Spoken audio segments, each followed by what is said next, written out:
At the Bernabeu, the whole world will be watching El Clasico, Real Madrid against Barcelona in La Liga for the first time this season.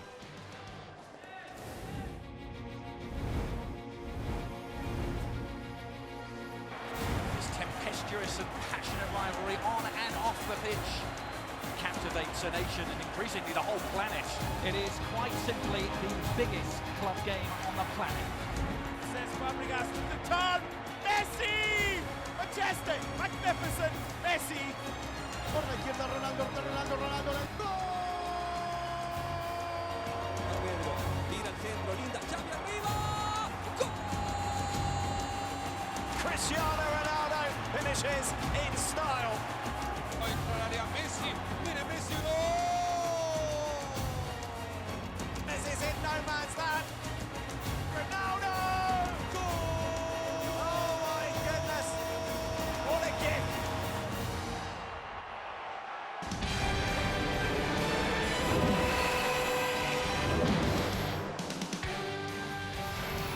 Hello everyone and welcome to a wet and damp Santiago Bernabeu in the capital city of Spain, Madrid. Real Madrid against Barcelona here on ESPN. Adrian Healy with Robbie Mustoe alongside. And Robbie, it seems as though the sense of expectation just goes to new stratospheric levels, doesn't it, every time these two get set to meet each other. But the build-up has been a little quieter this week in the Spanish capital. Madrid, as we see it, sitting top at the moment, possibly viewing this as a chance to shift the balance of power. Well, yes, maybe. I know Jose Mourinho skipped the press conference yesterday. Maybe he doesn't want to inflame the situation ready for this game. Maybe he's just got that confidence that this team has evolved over the time he's been there now, a year and a half into his second season. He always says his teams do better. Maybe he's confident that they can win this game. Well, they come in simply tremendous form, record-breaking form, don't they? Real Madrid, 15 straight wins in all competitions and a remarkable goal-scoring record during that time. But of course, a game against Barcelona is very different, isn't it, than a game against anyone else in Spain? Absolutely. And, you know, you could say that maybe the best teams they've played so far is Lyon in the Champions League and away at Valencia, which they won narrowly. So this obviously is a different test. It's a massive test. It's a different type of game. Barcelona, the style of play is very different. Real Madrid's game plan will have to alter because of that. Well, one thing about Barcelona, certainly under Pep Guardiola, is that they are not used to playing catch-up. They've had the better of things over their fiercest rivals in the Pep Guardiola era. In fact, for most of the past half a decade, really, it has been Barcelona's Clasico, hasn't it? They've won 3 consecutive league titles, but Real Madrid perhaps sensing this as their moment to shine in the rain at the Bernabeu.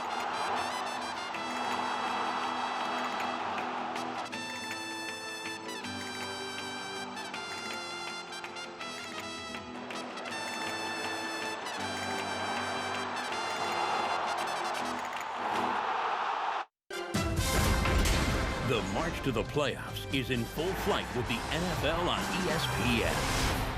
It's an NFC East showdown with first place on the line when Eli Manning and the Giants battle Tony Romo and the Cowboys. Then on Monday Night Football, the Rams face the Seahawks. Giants, Cowboys, live Monday. Rams, Seahawks on ESPN's Monday Night Football. Each year, battles take place among clubs great and small. Each year, giants fall and upstarts emerge. Good first touch, the set up, the strike. Oh, what a beautiful goal. Once again, ESPN2 is your home for one of the most competitive club tournaments in the world. The UEFA Europa League, Match Day 6, live Thursday on ESPN2. This is December on ESPN2, the year's final Monday Night Football, NCAA college basketball, college football, bowl week. There's the lob to the end zone for the touchdown, making it look that easy. And the best in European club football, La Liga, the UEFA Europa League, and the UEFA Champions League. Oh, it's just brilliant. What a goal. This is December on ESPN2.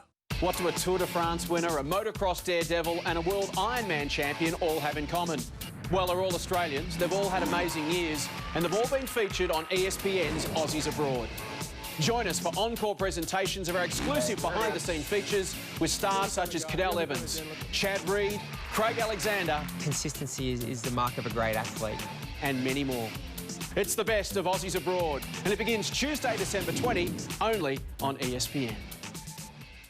The two captains will meet in the middle with the man upon whom many eyes will be upon. They often are strained upon the referee, aren't they? During the Clásico, Fernandez Borbolan is that man tonight. Iker Casillas playing in his 28th Clásico, and just one behind him, Carles Puyol. Puyol wasn't being talked about by many people as a potential starter tonight. He's had such an injury-wrecked campaign, a season or two, in fact, in which Puyol has struggled for full fitness, but how could he miss tonight? I guess the personality, the character, that's something that you want there, and that's nice to see as well, isn't it? A good warm handshake between the two managers. There's certainly been ill feeling, and I like to see this. And let's hope that we're not talking about the officials and the referee. I hope there's no real drama. Let's hope it's a nice, open and attacking game of football. Well, all the questions in terms of the makeup of the team surrounded for Barcelona, whether they would go with 3 or 4 at the back. Pep Guardiola, I think, did surprise you, Robbie, by ultimately prompting for 4. I think it makes sense, totally makes sense. They've played 3 before, but it leaves them a little bit more vulnerable. I think the surprise is Mascherano. He's had a tremendous season, and last year as a central defender. He didn't get the start, but look up front there. That's where the big guns are, and Cesc Fabregas gets a chance, and Alexis Sanchez, 2 new players, Pedro and Villa, have to be satisfied with a place on the bench. Was it going to be 3 defensive midfielders or 2 and one of a more attacking bent? It's the latter for Jose Mourinho. Mesut Ozil does get the nod tonight. He does. Great. Tremendous attacking lineup from Jose Mourinho. Xabi Alonso, Alassane Diarra will be the players that have to work very hard. Contrao at right back. Arbeloa has had an injury issue. He's only on the bench. Away we go in the rain in Madrid. Will it be a season-defining 90 minutes for both Real Madrid and Barcelona? That is a really loose clearance from Victor Valdez, who may have a save to make. Benzema! An electric start! Real Madrid joy, but horror for Barcelona and Victor Valdez. What was he doing?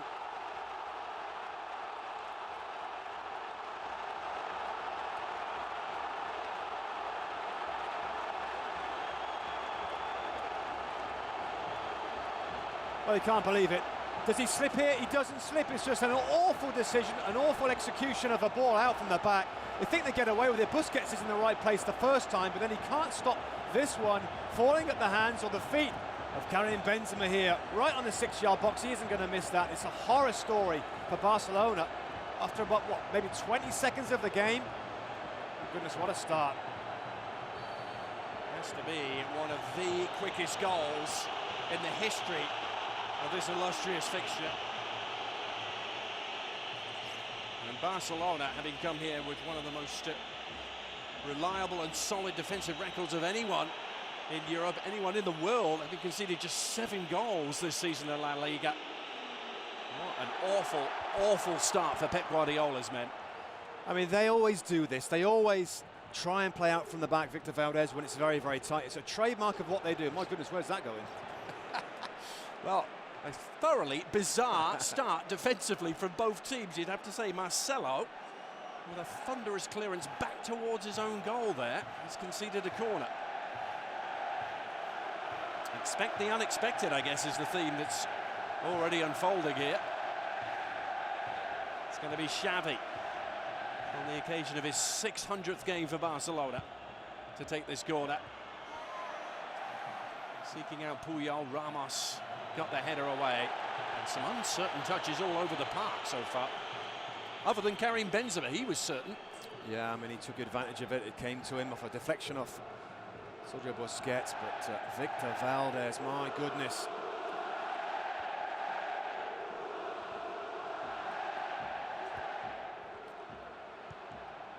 And even after that Valdez slip, it was the way the ball fell to Benzema off the foot of Sergio Busquets, which presented Benzema with the unmissable opportunity. is Lassana Diarra. I think the question marks over where he was going to play immediately answered. How do you spell goal in the first minute? Well, the pressure was there, you have to say, from Real Madrid. They went back there and put the high pressure on Barcelona, asking questions. What's he going to do this time? Well, they are pressuring him. Yep.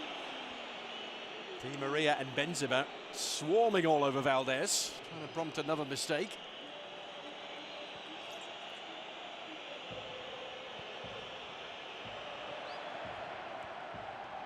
Ronaldo losing out to Messi. Messi with the fearsome scoring record in this fixture and at this stadium too. Messi scored in his last 5 visits to the Bernabeu. And here he is, pirouetting around Diarra, still going as well, Messi, but Marcelo with a strong tackle.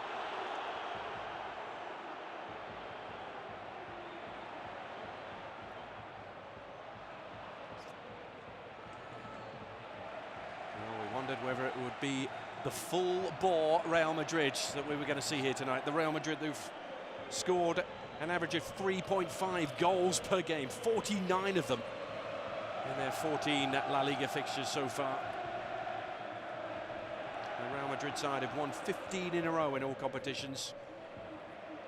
And that's a run that has equalled a 41-year-old record. Early signs are encouraging, aren't they? This Puyol puts the dampeners on Benzema's run. Barcelona will always continue to try and play out from these situations. What time to get caught on it, and what a time to do it in this particular game. But Messi's floating all over the place. Alexis Sanchez in the central position, Cesc more in midfield. There's a lot of thought about how they were going to set up Barcelona. Were they going to do something different? I used to see him in the 4-3-3 with certain players in certain positions. Well, Sanchez was expected to play in this lineup on the left-hand side. He's certainly more through the middle, along with Lionel Messi. Iniesta's more on the left-hand side. Cesc Fabregas, I guess, more in the midfield position of Iniesta, so a little bit different from Barcelona.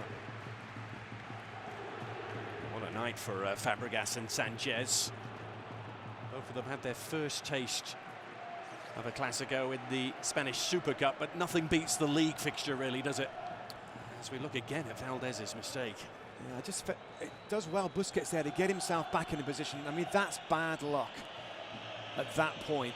Certainly the mistake is not bad luck, it's a bad error from Victor Valdez, but I think he thought that they may have got away with it, but they weren't, and now it's a different game now for Barcelona.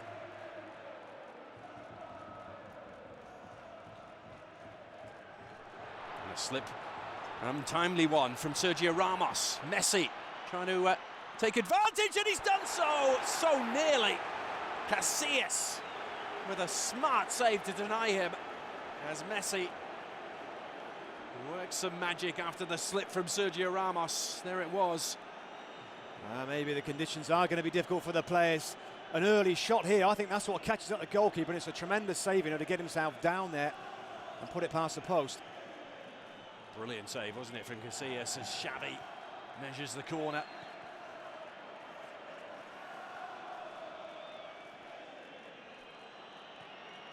Well, it's everything we could have been hoping for early doors here in Madrid.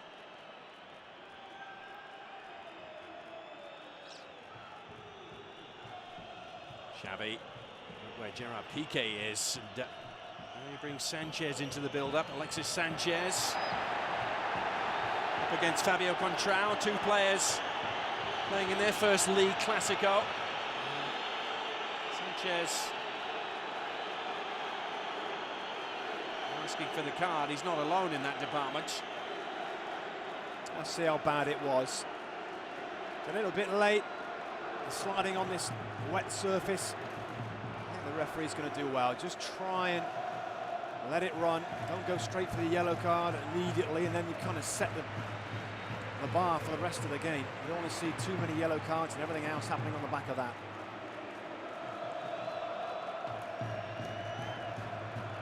Messi going to work. Really good look at the rain beating down here on the Bernabeu.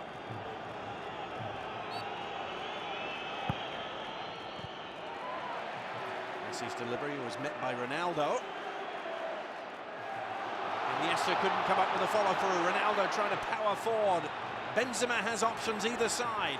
Goes with Di Maria. It was an awkward, wrong-footed jab there by the Argentine. Well, that's the problem, isn't it? That was a corner for Barcelona, and all of a sudden, 10 seconds later, there's an opportunity for Real Madrid. That might be the rhythm of the game, the natural flow now, particularly as Real Madrid are in front and Barcelona are going to press to get back on level terms. Real Madrid will at times force a turnovers and will be a threat on the counter-attack. Alves surveying the seed. He found Sanchez, who managed to muscle away the challenger Fabio Contrao. Alves this time doesn't cross that many balls. He's just going for the Chilean at the back post there. Maybe it's a battle that was going to unfold between these two. Sanchez pretty much through the middle, but at times I'm sure he will pull to the left-hand side.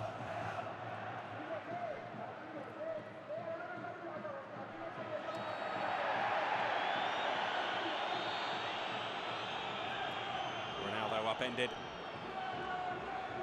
Scored the winner in the Copa del Rey final, the tail end of that last season, which remains Pep Guardiola's only defeat against Real Madrid in 11 meetings.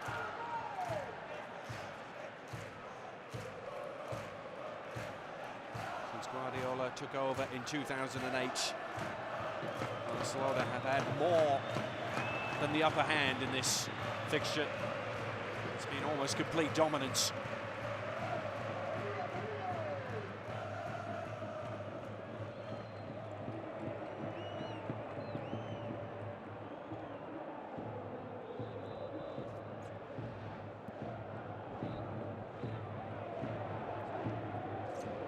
On from Puyol to Busquets. Vidal trying to scoop it down the line to no avail. Vidal amongst those in attendance. No doubting where his allegiances lie. It's a ticket you want to get, isn't it? If you've got any kind of pull, celebrity status, you use it right here in this game. Di Maria, the leading assist provider in the league this season, trying to set up Benzema, who climbed high to meet it. Got his header on target too. Really trouble Valdez from that distance. As well here, Di Maria pulling the cross out with his right foot.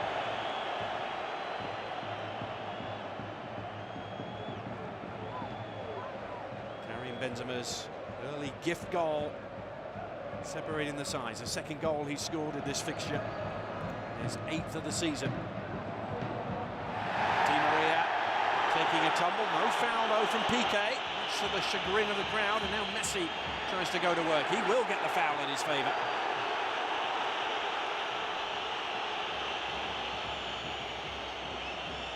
Fernandez Borbalan provoking the wrath of the Madrid crowd. Who would be a referee in this fixture, Robbie? It's difficult. It's very difficult. I mean, it's an okay so far. I think it was a reasonable tackle from Piqué and earlier in that move, and I think it was a trip on Lionel Messi.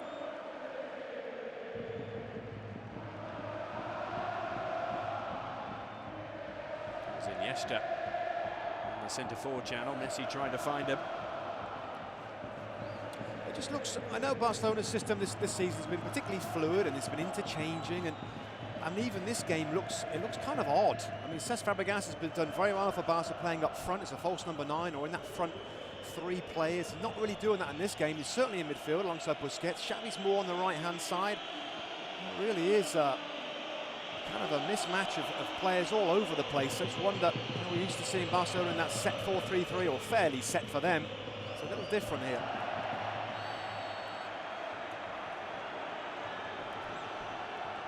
Well, talk about an ominous statistic, Robbie, as we look at this offside on Fabregas. I can tell you, when Real Madrid have scored the first goal in a game in the Spanish La Liga, they haven't dropped a single point in over a season and a half. You have to go back to the 2009-2010 season. Even a single point. And Valdez with another loose clearance, not punished this time. Abidal still has to clear his lines, but there's an offside flag in play too. We're seeing a bit of nervousness as well as everything else, as well as the conditions. There's the offside there, certainly was. We certainly haven't seen any rhythm yet from Barcelona. No penetration, and that's the key for Real Madrid. So far, so good from them. They've not allowed Barca any key space in the attacking areas. There's been no real pockets of space that Barcelona have tried to get into and hurt Real Madrid. Most of the football from Barca has been in their own half. Oh, Di Maria slipped as Piqué spun him around. Di Maria trying to apply the pressure there on Piqué. High up. And that doesn't look too good for the Argentine winger. Piqué immediately signalled his concern to the bench.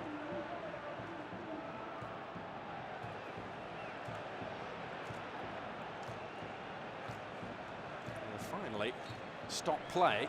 Took a while, didn't it? Took a while. I don't know what that was. It's one of those that happens, Adrian, where the ball's nowhere near him. He slip or twist. Let's see if we can get a look on a replay. Yeah, it's just his feet. That can be a groin. Just overstretch your groin doing that. Kind of awkward. That right leg was kind of awkward, wasn't it? Yeah. Well, there's no doubt about it. The conditions have certainly been a factor, haven't they? I know you didn't blame the Valdez clearance, particularly on the slippy pitch. Players have had trouble. Yeah, they have. Right from the off. Yeah, I mean, it's...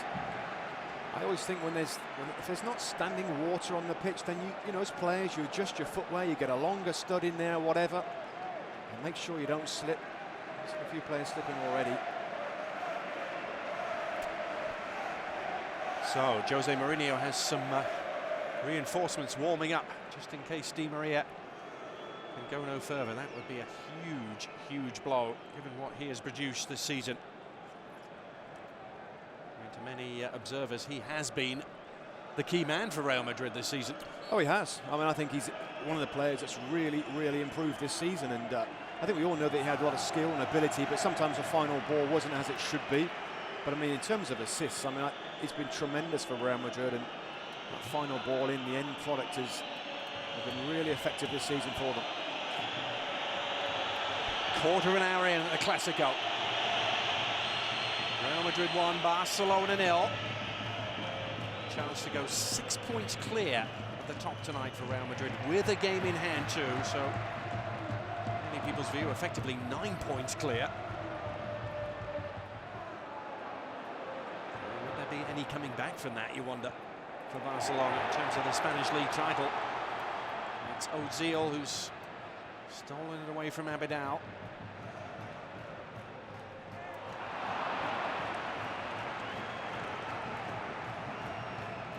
I just wonder how this changes things for Real Madrid with this goal lead now. If it's 0-0, I think they're very much maybe more on the front foot, trying to force and push Barcelona. Might just change their mindset, maybe just without knowing it, just protecting that one goal lead.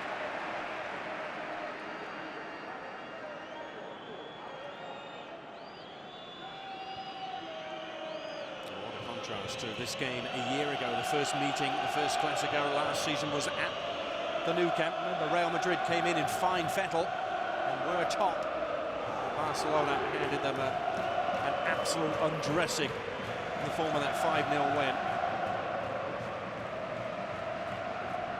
David Villa was a part of that team, and so was Pedro. Yeah, and it's a big call from this man not to play those two experienced players. They've proven that they can do it at the very, very highest level. Iniesta's not going to catch up to it. Nice idea from Abidal. That throw just skipping off the greasy surface. It's for Iniesta as well, Adrian. He's kind of further out on the left-hand side. And again, I think sometimes players in a wider position can be out of it a little bit. I like Iniesta in the thick of things all the time with his creativity, the way he can keep the ball, manoeuvres the ball, he can penetrate as well. And we just look a little bit off for me at the moment, Barcelona.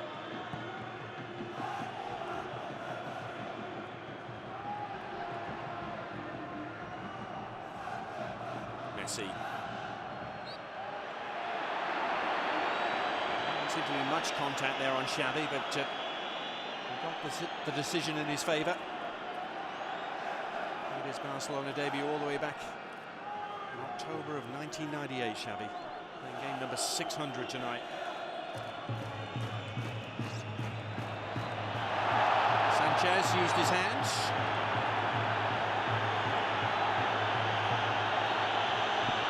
Alexis Sanchez, the Chilean, a summer signing from Udinese. They're pretty obvious, isn't it? Pretty obvious. He's stretching his arm out there to control the ball, which he does, or almost does. Seen very little of Dani Alves as well. Normally such an important part of the way the Barcelona attack down that right-hand side.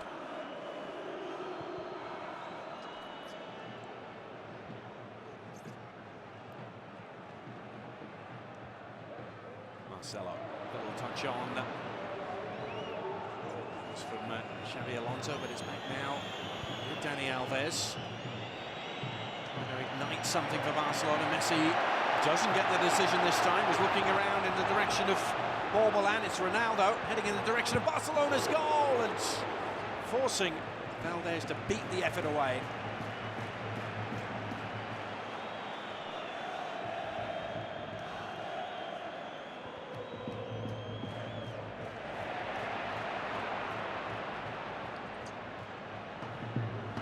Fabregas. It's worked to find Messi. Pepe was there. The Brazilian defender slamming the door shut. And now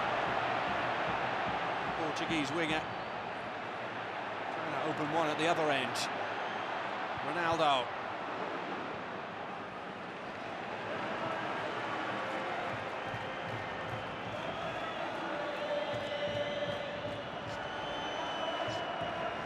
I just think, yeah, I can understand Barcelona here in midfield. They're trying to pack the midfield. They want to control possession. But I think the penetration that we normally see, and you almost get into rhythms. You kind of know where the seams are. You know where the runs are going to be. I think with this chopping and changing around with personnel and this kind of awkward-looking formation, sometimes it's not quite so automatic. Players have to take a bit more time to look up. Well, where's the run? Where's Sanchez going? When normally Pedro makes that out-to-in run, Villa makes the same thing, Messi drops in.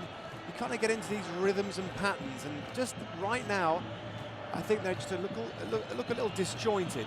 Of course, they've got tremendous individual players that can connect in a split second, but certainly struggling to find some rhythm and penetration.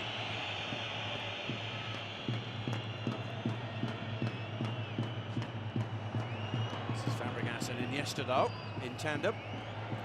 Sanchez wants it. Iniesta playing through an invisible gap. Lovely back heel from Ozil. So nearly came off.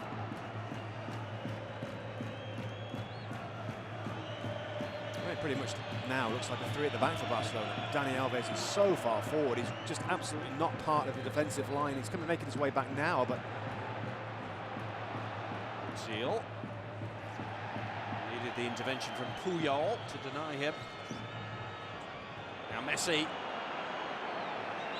Uncharacteristic moments all around tonight.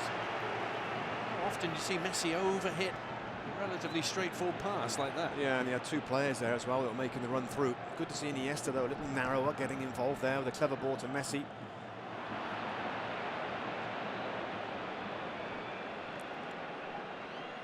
Well, concerns about Barcelona really predicated upon their away form at the Camp Nou. They've been imperious as ever, but away from home, they've only won 2 games. They've only won 3 of their last 10 away games in the Spanish League. That was after setting a record last year with 12 consecutive on the road. This is Iniesta. Free kick to Barcelona as Fabregas was upended. And this will be a cause for real concern for Real Madrid.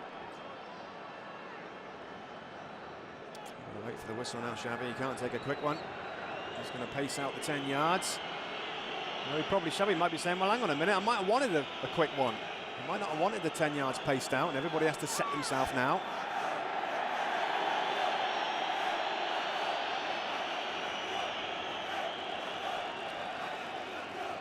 Well, it's an angle that certainly favours a right-footed strike.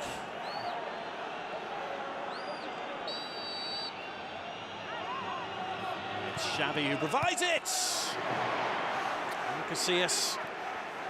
Again, the wet ball, I think, betraying itself there with a kind of skewed punch back behind his own goal line. Certainly a free kick there. The referee, in my opinion, has got everyone right so far. corner that curls out of play untouched. So danger averted for the Merengues. That's a comfortable save for Casillas. It's his side of the goal. Just to sensibly elects with the conditions, just to punch it clear. Oh, both Real Madrid and Barcelona just sailed into the knockout rounds of the Champions League, and they will have the round of 16 draw for you. If you watch it, if you're watching down under, Australia, New Zealand, those are the times on your screens next Friday. What a stark contrast they provided to the leading two teams in the English Premier League, didn't they, in terms of getting through to the last 16. Yeah, no problem at all. Big problems for particularly Manchester United. Nobody saw that coming with that group.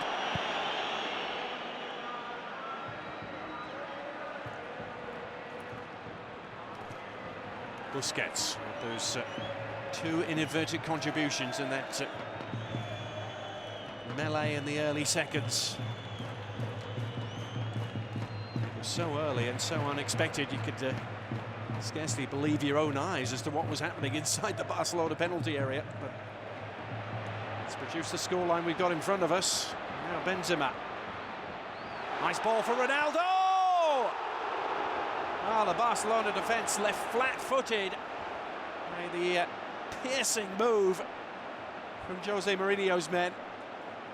What a brilliant reverse ball that is. That's what opens everything up. And then he's got the decision, Ronaldo. I guess he's always going to shoot from there, but he has got a player here, Di Maria, that I'm sure is screaming for the ball as Ronaldo is closed down there. But it looks like he has got enough space there to get a shot away. And his head in his hands there.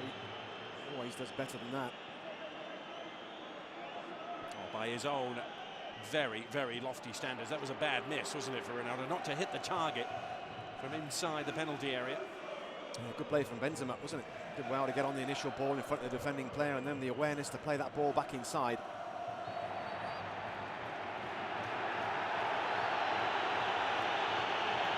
Well, Xabi Alonso is going to be cautioned in that challenge on Lionel Messi.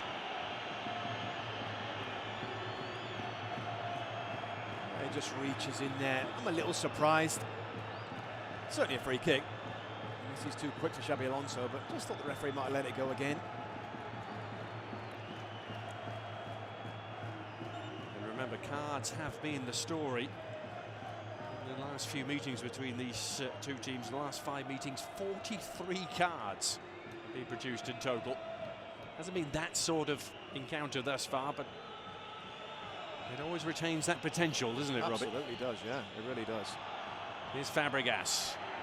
On to Messi, who asked for the handball. Barcelona players appealing for every possible decision.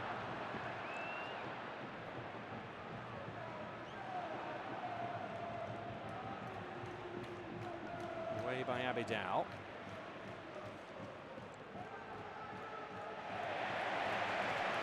Is it Ozil, who must have feared he was going to miss out tonight in terms of a starting place? I think it's a feature so far. These two players, just we see on replay there, Pepe and Sergio Ramos have been excellent so far. They're the central defenders of Real Madrid. They have the tough task of deciding when to go inside and to go and push in on Messi and make a tackle, or when to stay where they are. They've done a good job so far making the tackles. Well, now Alexis Sanchez is in the eye of a storm. And one yellow card swiftly following another.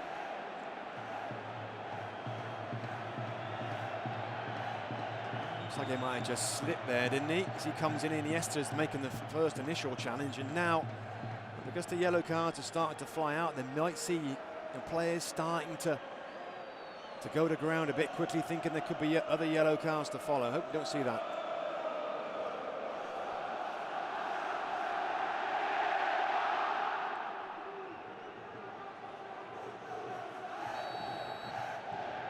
Ozil trying to measure this to perfection. Not bad, but Sanchez was underneath it.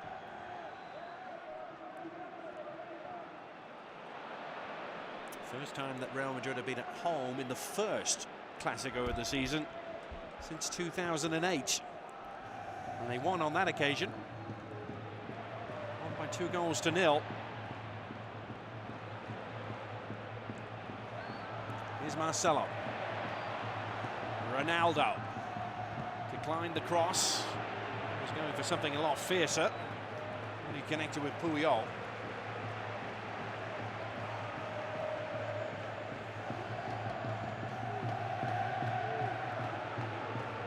Much quieter, much less animated Jose Mourinho, but that's in many ways been the story over the last few weeks.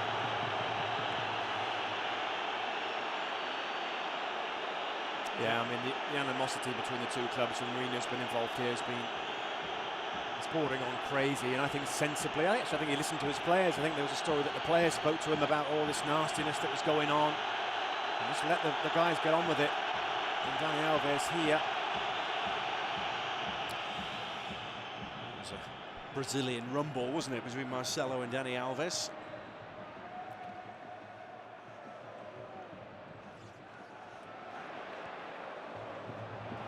Sana Diarra hungrily onto the ball. Decided to try his luck from some way out. He's only ever scored once in the Spanish Primera, and that was back on his debut for Real Madrid. It's a long way over the top there, and Busquets is playing very deep in this game as Alves goes down the right-hand side, and Busquets is always very close to Piqué and Puyol at the back. Here at the Bernabeu in Madrid, so glad you could join us tonight. Adrian Healy and Robbie Mustoe on ESPN. Welcome one and all, wherever you're watching around the world. And it literally is the eyes of the world on this fixture. Increasingly so, as Messi weaves some magic. Sanchez in the clear, and Alexis Sanchez with an absolutely brilliant equaliser for Barcelona. Messi made it possible, but Sanchez finished with real aplomb.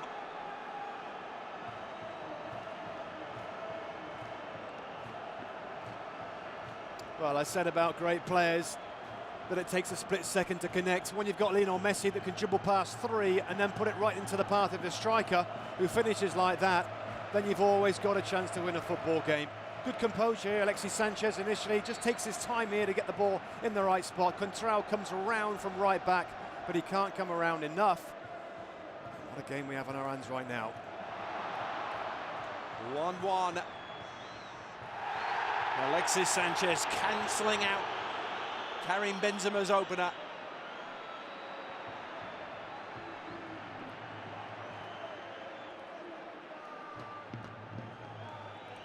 Half an hour in. Real Madrid will feel they've had the bulk of possession so far, but it's a flashing drive from Benzema that goes nowhere.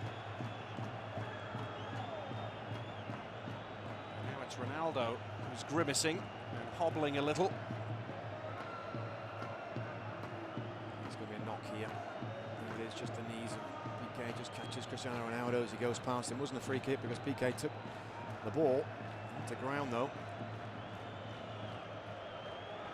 Fascinating now, isn't it, Adrian? Yeah. Fascinating now. What are Real Madrid going to do? How are they going to react? Are they going to change their style? I don't think they need to, because I think, as you said, I think they've looked more likely in this first half an hour to actually score the next goal. It's not, though. It's Barcelona back on level terms now.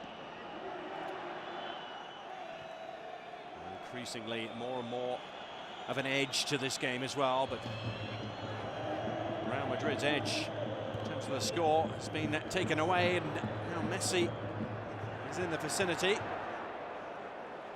I think what Real Madrid have done before as well against Barcelona is, and Mourinho's teams have done it as well, is defend very deeply and try and play on a counter-attack. They've certainly done it to a certain degree, but the line in this game for Real Madrid has certainly been a lot higher. That's the risk, and that's what we saw. The Messi played that ball in behind. That's always a risk when the line, the back line is higher than normal.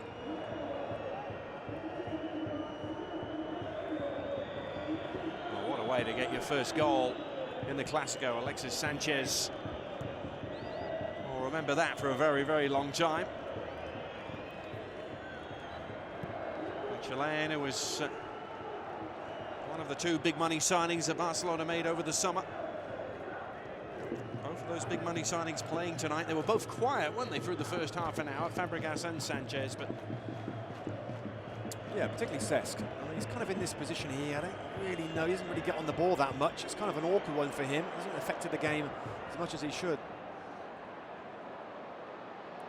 Now Di Maria still going. Look who was tracking back. Messi. One Argentine on another.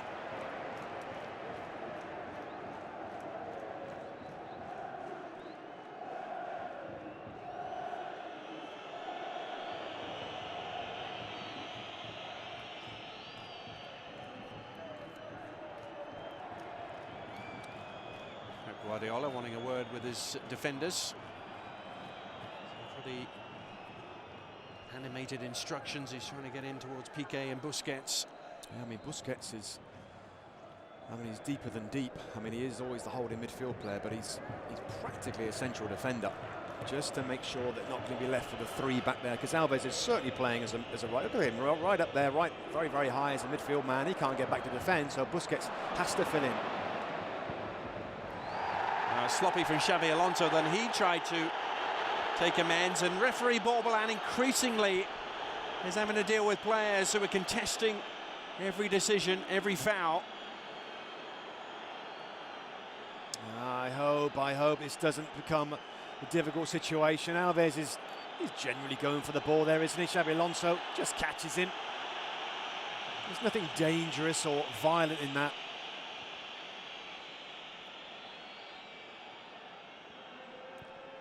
It's incendiary, it's combustible, it goes with the very nature of the fixture, but it seems to have gone up several notches in that department since the arrival of one Jose Mourinho.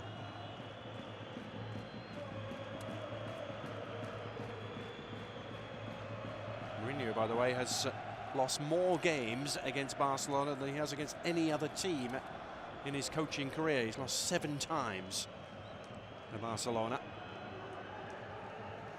Has beaten them 4 times. I was going to say, that's a pretty important victory in there in the Champions League, wasn't there, a few years ago now.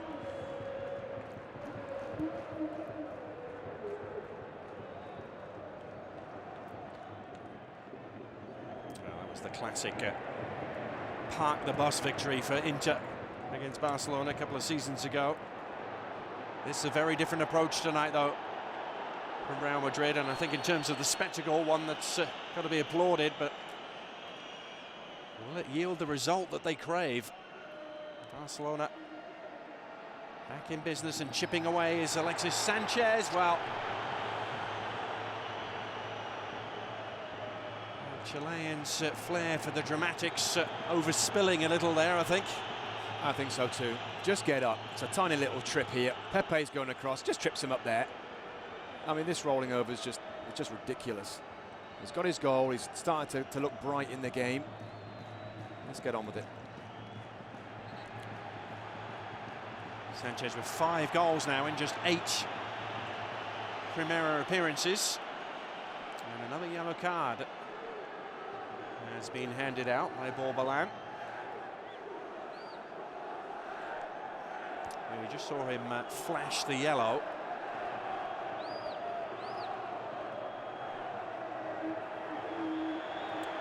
Well, has he shown it? We will try and tidy up exactly who he's shown that to, because a yellow card definitely came out. And the way Lionel Messi was reacting, it was indeed Messi who was booked, as the free kick requires the punch away from Casillas. Fabregas running out of steam. Fits into the back post there. I'm not sure Casillas could have let it go. It would have gone behind.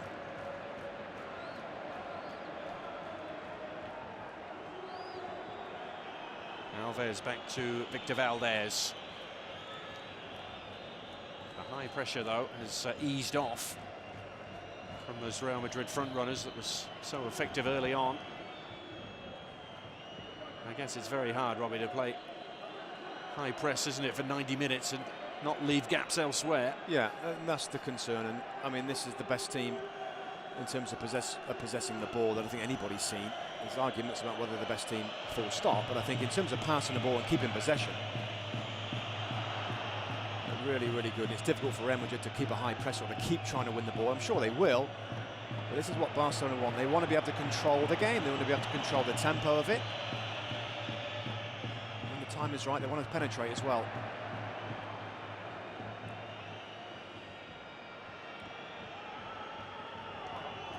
Dani Alves. He sold Xavi a little short. Lovely exchange of passes, crisp manoeuvring, has Di Maria hurtling into space.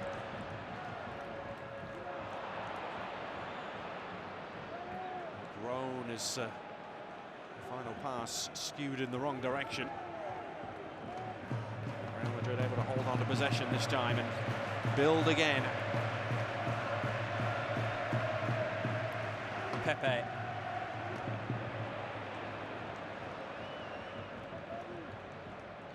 Xavi Alonso, Marcelo will certainly hurtle forward into the space afforded.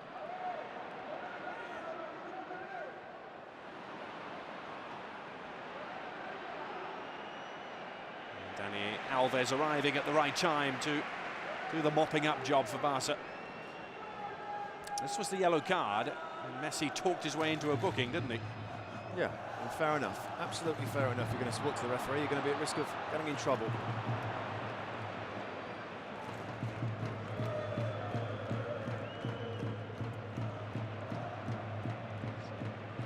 It's just when Real Madrid don't see as much of the boards they'd like. And the likes of Di Maria, the likes of Cristiano Ronaldo, the likes of Mesut Ozil, they just find it harder to make an impact, to get involved, to affect the game. You've seen hardly anything of Ozil. Ronaldo, it's just difficult when the other team have got the ball.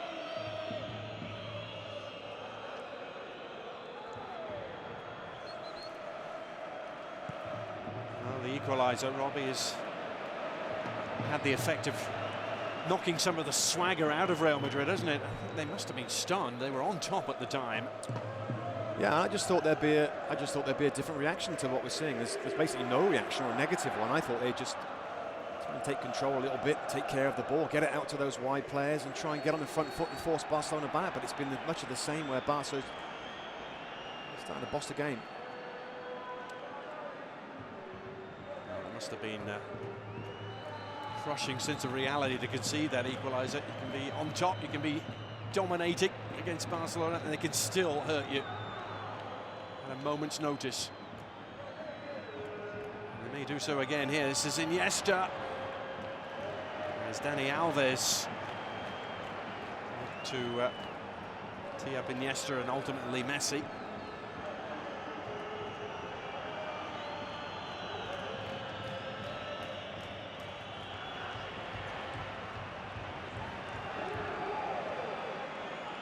Now Busquets. More and more players getting forward at the moment for Barcelona. Pepe, tangle with Sanchez. Continues to say his piece every time. Doesn't get the decision in his favour. Gets it in his favour this time. He goes to kick the ball and misses it. Tiny bit of contact, I guess. Those wild slashes we've seen far less of in recent seasons from Pepe. Used to be one of his specialties, didn't it?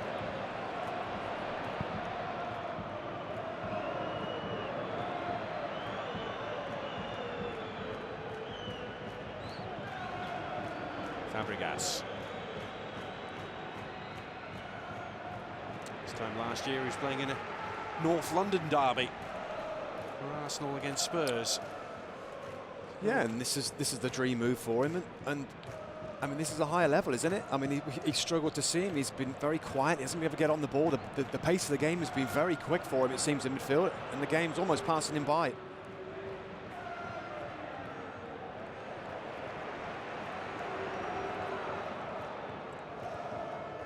Can Real Madrid rekindle those attacks that were raining down on the Barcelona penalty area early on?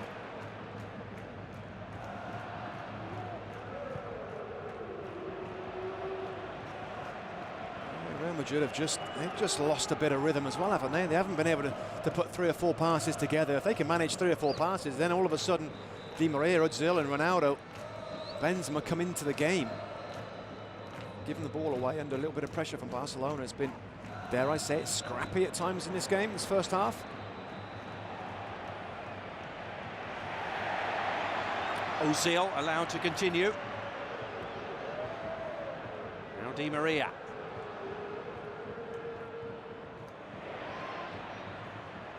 Ozil on the edge of the penalty area. 2 for company. Xabi Alonso working like a lion to keep the attack alive. Now Marcelo.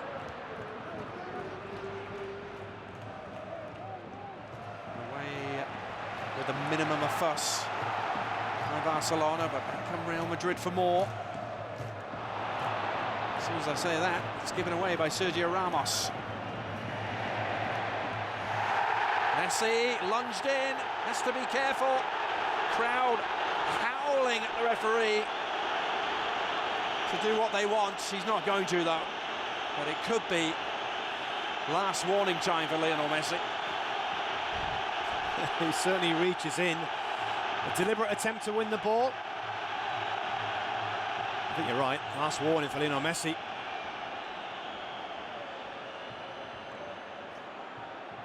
This is probably the most I've seen Messi work without the ball for a long, long time. Walking back, almost back towards the edge of his own 18-yard box a couple of times, Messi.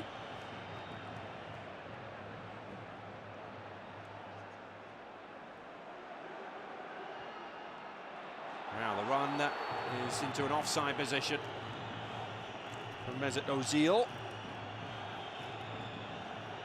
I think it's a good move though. It's a good run. I think you've got to look for space if you're an attacking player, and there isn't a lot of space in that midfield.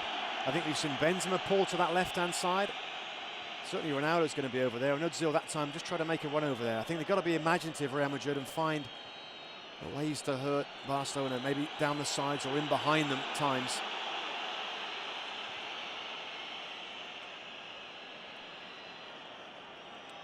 Iniesta against Contrao. Can he shrug him off? Contrao sticking to his task gamely, and helped out too by Di Maria, who emerges with the ball and then gives it promptly right back to Busquets.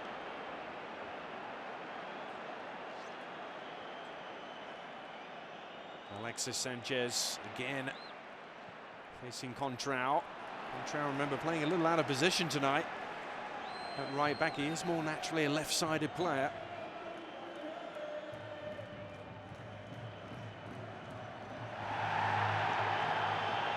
Ronaldo. Excellent weight on the pass for Ozil. 1 minute of stoppage time. This could be the last attacking move of the first half. Benzema trying to make it count.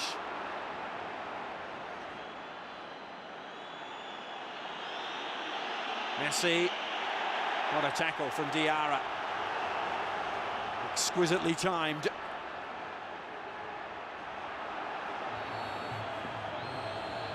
Some well-executed tackles bringing the first half to a close.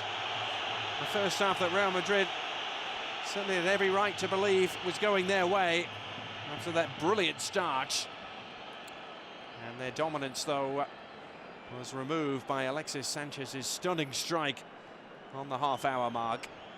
And so, in the Clásico here at the Bernabeu, after 45 minutes, Real Madrid 1, Barcelona 1. Playback, ESPN, the Marathon Mac Championship, Ohio versus Northern Illinois. Tettleton now, they come with the reverse again. Bates is looking to throw, and he does so downfield, complete to Foster for a touchdown.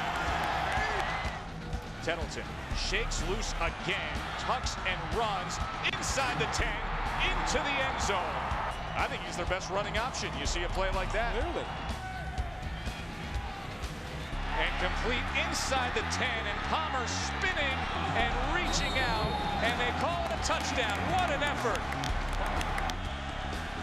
Harnish to the end zone. Touchdown, Nathan Palmer.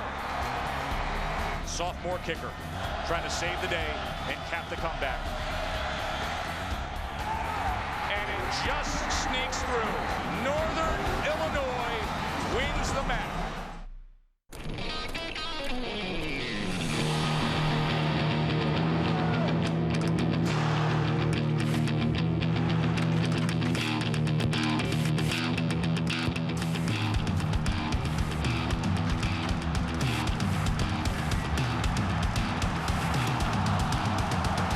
Tonight, Villarreal, Real Sociedad.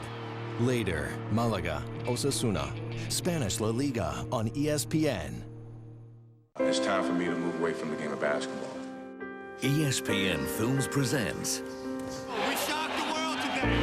a special encore If you know anything about BMX, you know who Matt Hoffman is. And maybe that's all you know. of the greatest sports stories ever told. 8 amazing documentaries. Back to back. The 30 for 30 Sports Film Festival. Christmas Day. Only on ESPN. The march to the playoffs is in full flight with the NFL on ESPN. It's an NFC East showdown with first place on the line when Eli Manning and the Giants battle Tony Romo and the Cowboys. Then on Monday Night Football, the Rams face the Seahawks. Giants, Cowboys, live Monday. Rams, Seahawks on ESPN's Monday Night Football. Each year, battles take place among clubs great and small. Each year, giants fall and upstarts emerge. Good first touch to set up the strike. Oh, what a beautiful goal. Once again, ESPN2 is your home for one of the most competitive club tournaments in the world.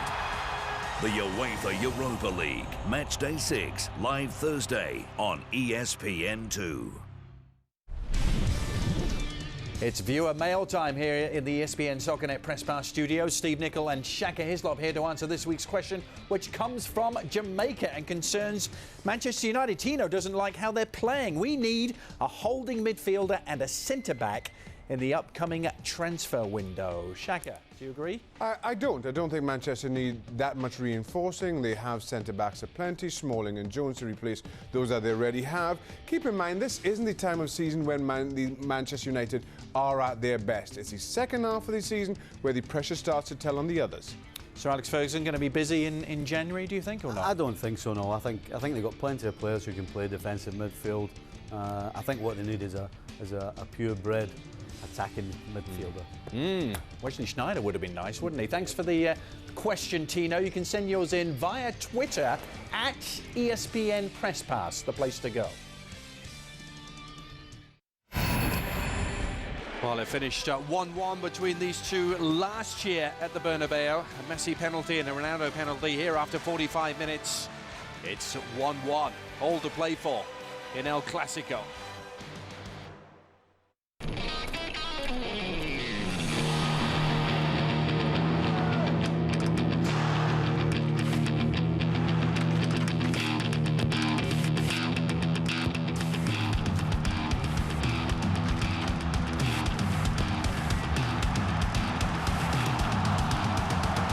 Tonight, Villarreal, Real Sociedad. Later, Malaga, Osasuna.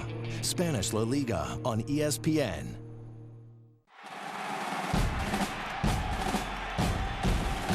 It's the 10th-ranked Sooners of Oklahoma taking on the number 3 Cowboys of Oklahoma State. Quickly, Sooners snap it and going deep. Again to the corner.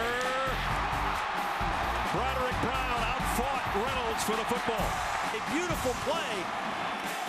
A quarter belonging to the Cowboys. They lead 10-0.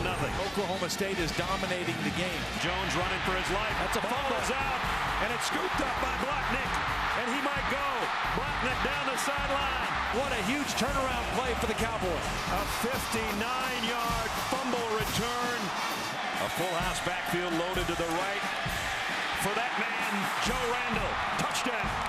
And right now, it's all Cowboys. 17-0.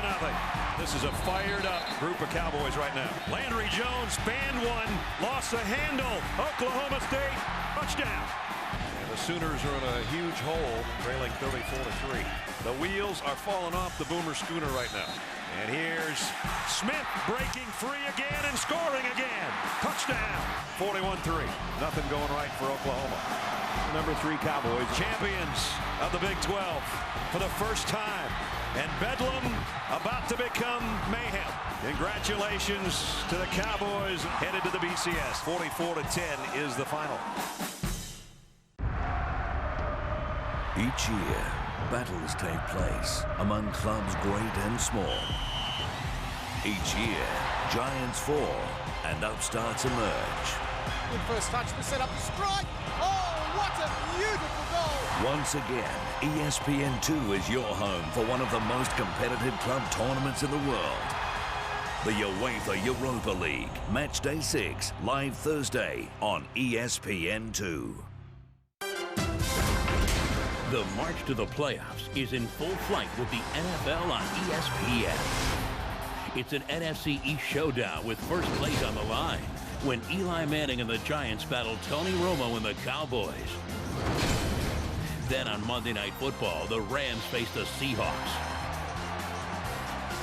Giants, Cowboys, live Monday. Rams, Seahawks on ESPN's Monday Night Football. This is December on ESPN2, the year's final Monday Night Football, NCAA college basketball, college football, bowl week. There's the lob to the end zone for the touchdown, making it look that easy. And the best in European club football, La Liga, the UEFA Europa League, and the UEFA Champions League. Oh, it's just brilliant. What a goal. This is December on ESPN2. Fernandez Borbalan.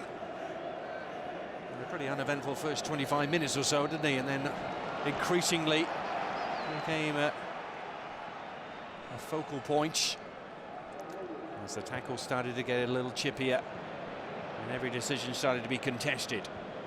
Something to keep your eye on as his second half starts to unfold, with Barcelona now going from left to right.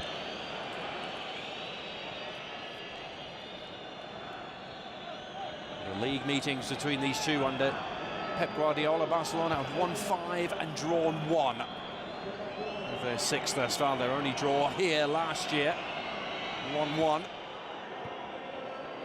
On the front foot here was Xavi.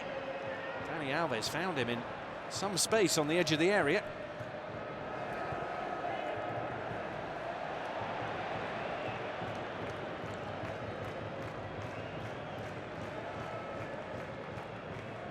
Pep Guardiola electing to go with Sanchez and Fabregas rather than the more experienced Villa and Pedro in terms of this fixture at least.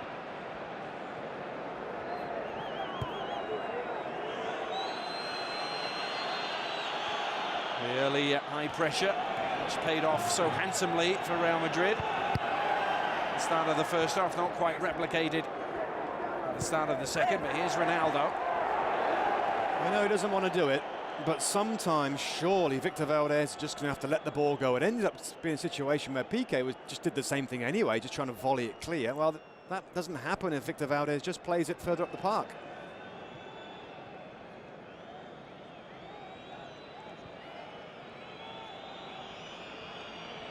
Abidal. Iniesta coming on strong towards the edge of the Real Madrid penalty area, but a strong challenge from Contrao, halting him in his tracks. And here's Ronaldo trying to find his groove. Well, did Piqué catch him? He did. And Piqué suggesting to referee Borbalan that Ronaldo was looking for that, but he's not interested. It's a booking for Gerard Piqué. Well, that's good play from Ronaldo. And you want to see this type of run. Comes inside there, and Piqué does hang a leg out. Bit of contact there, and of course Ronaldo's going to go down if there's a contact there and he feels there's not a situation where he can go on and try and score. It's a nice position for Ronaldo, absolutely.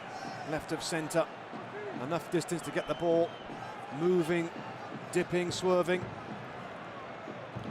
He had that one opportunity, didn't he, early on in the first half, when you would have expected him to hit the target from inside the penalty area, opened his body up and slashed it wide. This is the first opportunity for him, though. As you said, Robbie, ideal Ronaldo range and position here. I just like the way he just pushes the ball into the grass, doesn't he, just to make sure he gets this movement. Connected with the wall, Benzema on the edge of the wall is going to win another free kick for Real Madrid. More centrally now, and Benzema, or rather Pepe, sorry, appears to be Worse for wear. That's a free kick to me. Danebe just a little bit too enthusiastic to try and win the ball back, and Pepe maybe just held his ground, and the challenge came in and knocked him over. Ronaldo has another chance to hit the target. I don't think the wall looked 10 yards when he hit that last one.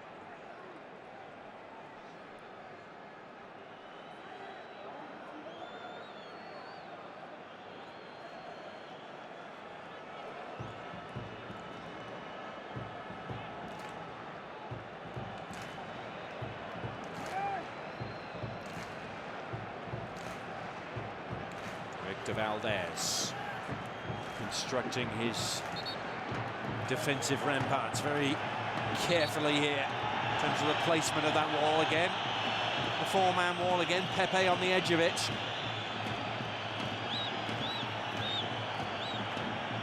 Will it be a performance of a different outcome this time?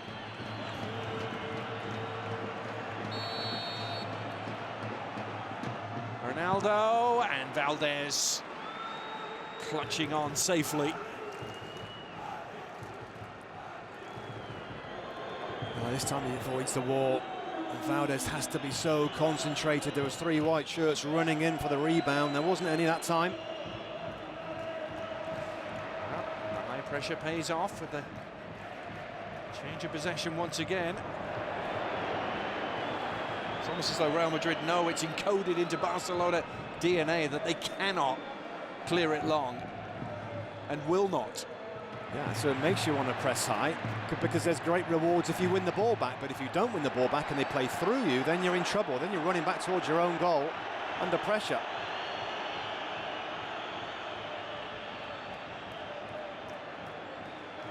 Goes in there, slides in Lassana Diarra to try and win the ball, gets some of the ball, but just too aggressively for the referee's liking. Just gone scrappy in the second half.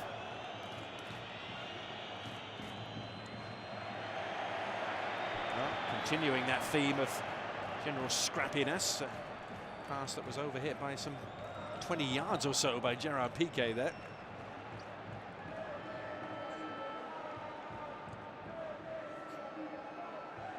Marcelo.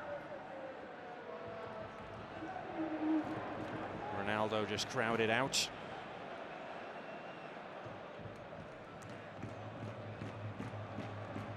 You mentioned it at halftime, Robbie. Ronaldo fairly anonymous towards the tail end of that first half, so too Di Maria. I just think it's difficult when your team aren't in control. Normally the games that Real Madrid play in, every other game, they are totally in control as Barca are, and the forward players get plenty of the ball in good situations. It's a different match against this Barcelona team. Not to say that they can't be successful and play well, but you've got to be more patient. Iniesta found by Xavi, and they looked as though they were about to open up. That Real Madrid defense just rip it apart with that quick zipping passing style. It was Fabio Contrao, Adrian, that came across, and that's been 2 or 3 occasions now where he's made big challenges, big tackles, interceptions. Much more confident Barcelona at the moment, isn't it? And a shot from distance as Casillas struggling. Oh, and it's gone in! What a huge stroke of fortune that favours Barcelona. Xavi will take the plaudits, but Iker Casillas could do nothing about it after an almighty deflection, and Barcelona have come from a goal down at the Bernabeu. Let's take a look here. Comes out, he just hits it first time there. It's off Marcelo. It's awful, awful luck for Real Madrid. It really is. Casillas is across. It's not a shot that's going to go in. Massive deflection. I mean, that's just good fortune for Barcelona. Horrible luck for Real Madrid. That's the game. Plenty of time left now for Real Madrid to make amends. Well, Xavi, and his 600th appearance for Barcelona. I'm not sure he's going to get credited with that, mind you. I think, if anything, Robbie, his shot was heading wide of one post and ended up going in off the other. That was, I guess, Don't win the RAF if you don't buy a ticket. Xavi there from the edge of the box, not known for scoring goals, not known for a player that can blast it from 20 yards and score goals. Actually takes his tally to 5 in the league for Xavi, so it's a good season for him so far, fairly early on, but certainly very lucky that time. Well, my suspicions are that may eventually go in the record books as a Marcelo own goal, and he's obviously a little rattled right now. That missed clearance. Real Madrid have to batten down the hatches here. Sanchez, Alexis Sanchez, earning a corner as Barcelona go for the jugular. I think he's come onto a game, Alexis Sanchez. I thought he started very quietly, but in that central role, the striking role there, he's been involved, he's made good runs. Of course, great run and finish for the goal he got, and continuing to be active and a nuisance for Real Madrid now.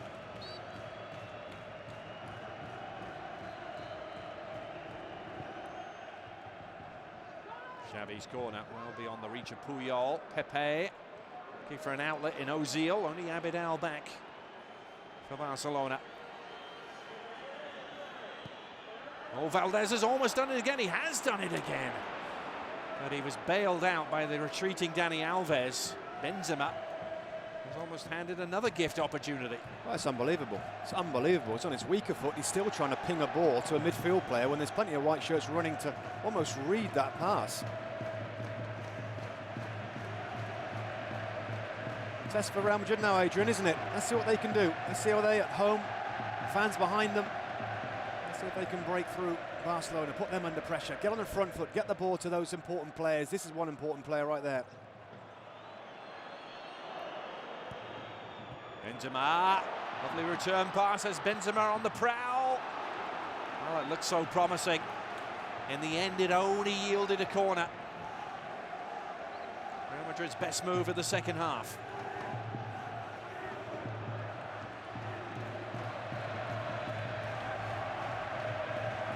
Puyol furiously trying to organise. As the crowd try and whip up a storm here. 2 men free beyond the far post.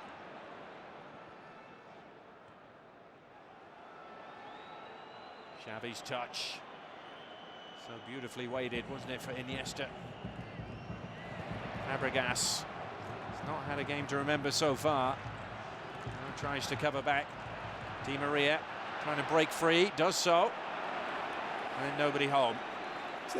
I just think Real Madrid have been a little bit guilty of just trying to force it a few times, particularly towards the end of the first half. They're just trying to find that through ball where we've seen them this year be more patient than I've ever seen them before, taking their time in certain situations, just an extra pass to find a way through.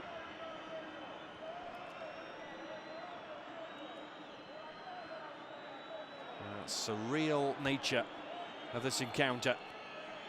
It's quite startling so far. Think about the way that 2 of the 3 goals have come about. You can coach all you want, you can come over all the X's and O's you want, but you can't legislate for those sort of events in football. But now Real Madrid on the prowl themselves. Ronaldo. Now huge anguish at the Bernabeu. It seemed to be on for the pass. Ronaldo couldn't squeeze it through. And now Messi.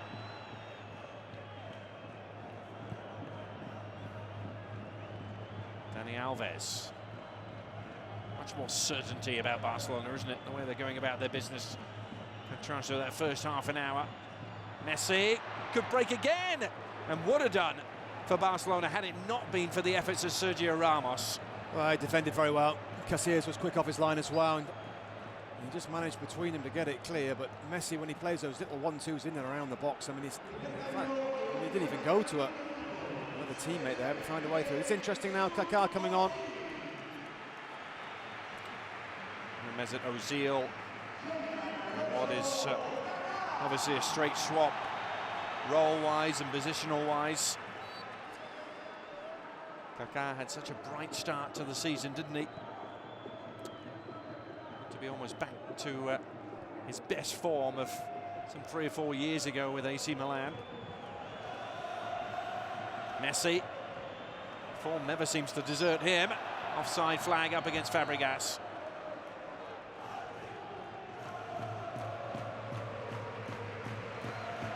I guess the more the game opens up, the more you're going to see Lionel Messi play in and around the penalty box here. Certainly offside there. Iniesta poking it through. Well, he has struggled, hasn't he, Cesc? From some point, Pep Guardiola might just make a change there. And then again, when you're winning a game as big as this, it's often difficult for a coach to feel that needs to change.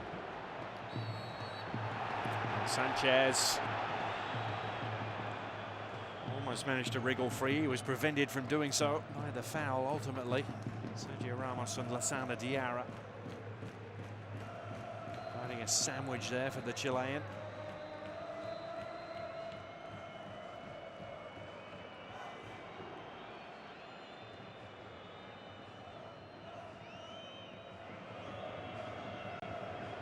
Iniesta. Messi. Diarra trying to halt him. Marcelo did so. Kaká getting his first touch. That's a good one. Kaká past Piqué, but Puyol there to provide cover. Ronaldo taking over.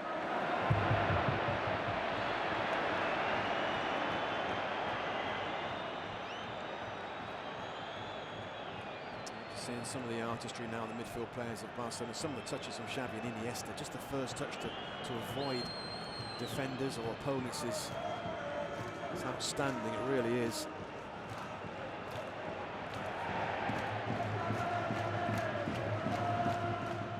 Yeah, what was very much graft for them in the first half has become craft again in the second, isn't it, for Barcelona, and more evidence of it there. As Iniesta is spent spinning and sent reaching for his top pocket in the yellow card is referee Fernandez Borbalon. It's Lassana Diarra who's the recipient this time. Well, it's always going to be difficult for those two central midfield players when you play against Barcelona. That's both Alonso and Diarra now on yellow cards. Got to be careful. It's so hard to try and keep a track of all those players in there and make tackles constantly.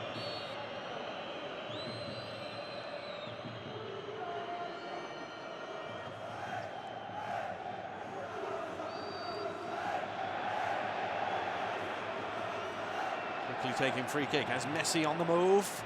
Messi. Oh, it's Sanchez. Alexis Sanchez probing the near post with the shot. Casillas again coming up with a big save.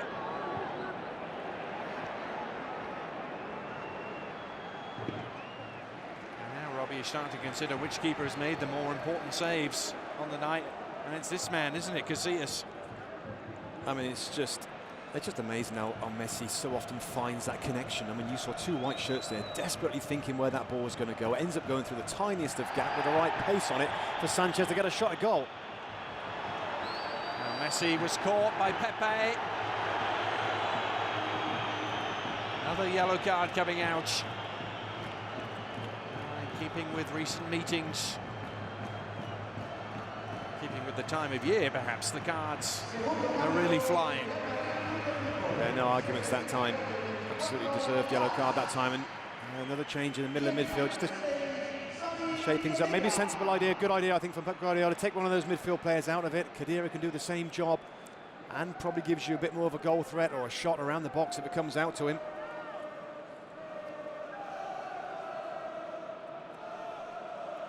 Sami Khedira to play in his sixth Clasico overall. Just his second year with the club for all those meetings last year. In the Champions League earlier this season. And the Spanish Super Cup.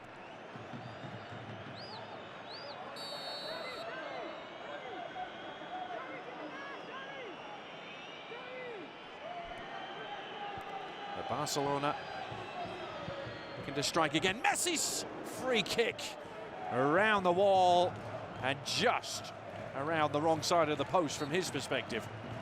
Let's take a look how far wide this was. I think Casillas, in all fairness, has that covered.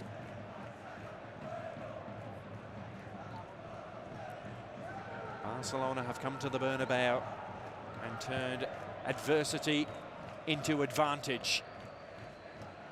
Real Madrid must be thinking, you could forgive them for thinking, what have we got to do to beat this team? I still think they're very much in this game, Adrian. I know we've seen Barcelona dominate at the start of the second half, but at 1 goal difference and the players that they have got, as I said in the first half, it only takes a split second for a couple of players to do something, to combine. Of course, we've seen some odd goals already in this game. What's to say there's not going to be another one?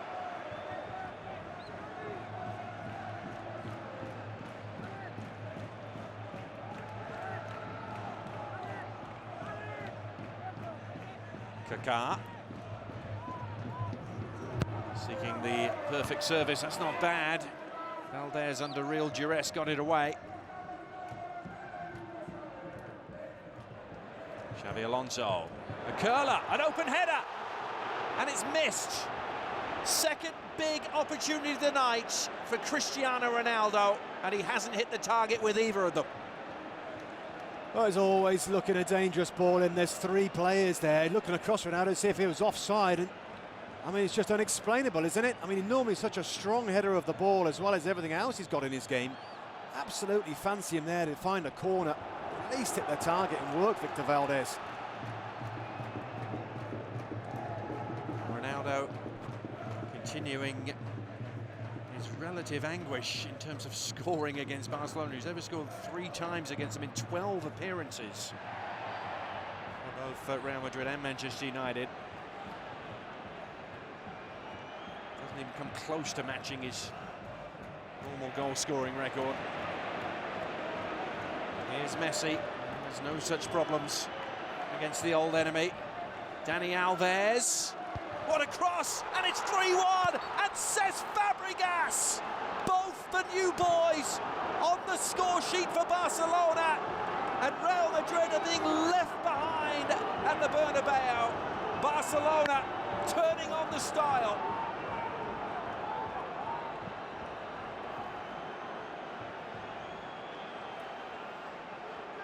Well, that's what he's brought to Barcelona, Cesc Fabregas, a midfield player that likes to get forward and get in the box and scores goals. Another goal for Cesc Fabregas. That's 8 now in the league for him. Dani Alves, talked about him in the first half.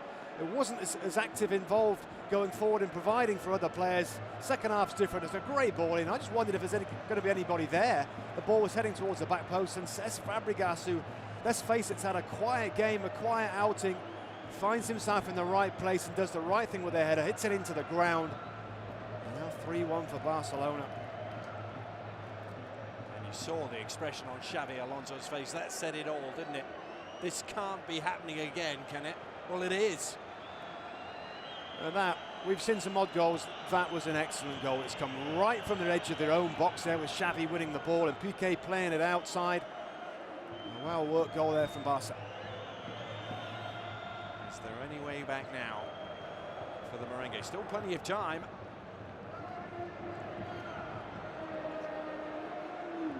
Kaká.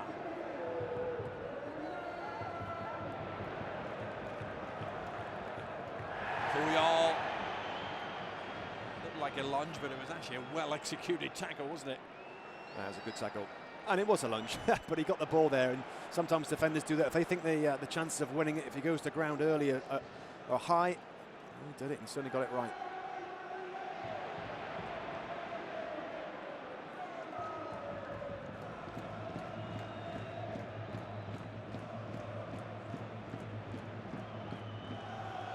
Sanchez to Iniesta in Barcelona.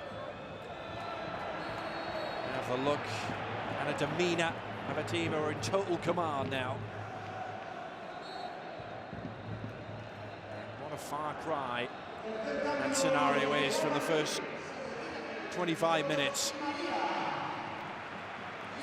Gonzalo Higuain. It always seems to be one or the other, doesn't it, when it comes to Higuain and or Benzema for Real Madrid. Jose Mourinho has likened it to attacking either with a dog or with a catch. Well, he's got both of them out there now. Di Maria's out of the game now. Certainly had a poor second half. Couldn't affect the game at all. Someone's got to go across that right-hand side and play that. So it's Ronaldo and Benzema to the left and Higuain through the middle.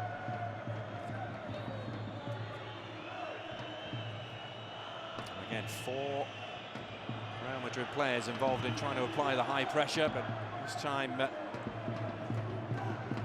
putting his foot through it, bringing a smile to the face of Robbie Mustoe was Sergio Busquets. So I just think sometimes, you know, it's got to go, and yeah, a lot of times it doesn't need to go, and Barcelona will always go that route to try and play out from the back, and we've seen them score a goal by doing that. So it's a pros and cons. This is the risky part when the pressure is there. We've seen a goal given up already, but I guess now with the 2-goal cushion, they feel even more confident about doing that.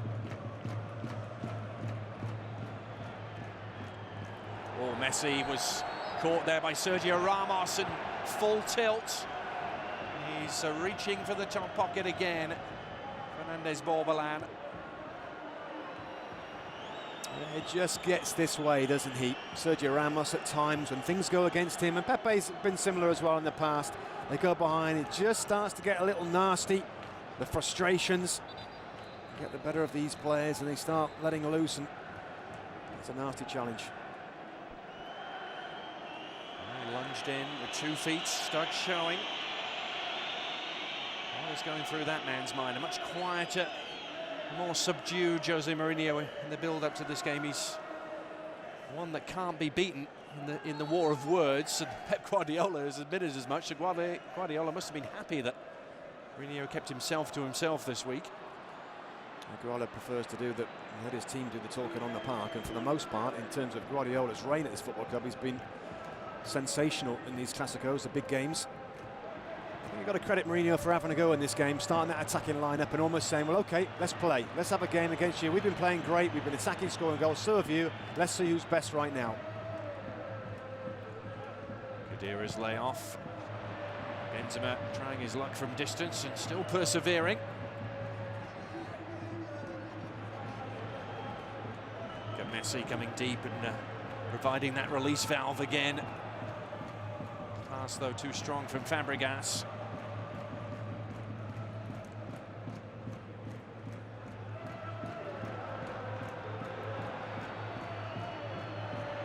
Contrao, for once, skipping around the back of Iniesta. Don't see much of him as an attacking force yet. No, I think it's very difficult when he's concentrating on his game there in an unusual position, but I think he's been one of the better players for Real Madrid. I think he's defended very well.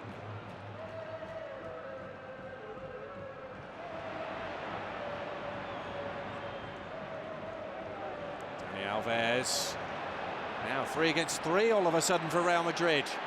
Dani Alves allowed to go a long way. Messi forward in support as Fabregas goes over.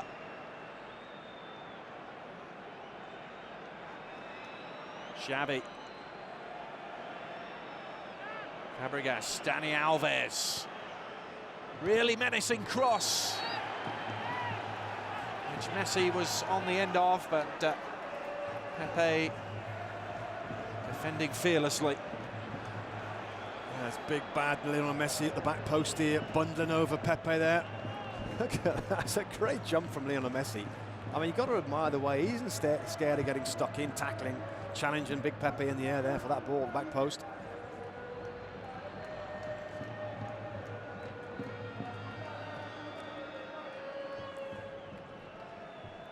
Inside the final 20 minutes at the Bernabeu. This is how the goal scoring has gone. An extraordinary start with Benzema putting Real Madrid ahead through after 23 seconds.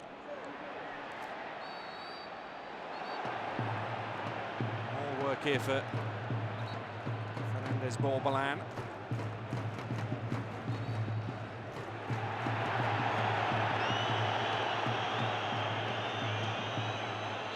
Yeah, I thought there was a foul in Iniesta at some point, was there? Or maybe not. Khedira there just kind of side by side, and then the challenge comes in from Contrao.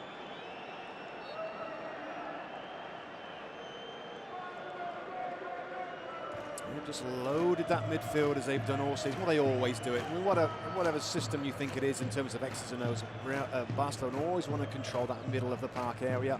There's always options, and players have possession of the ball, move it 1 and 2 touch. And again, that's been the factor here that's just worn down Real Madrid in there.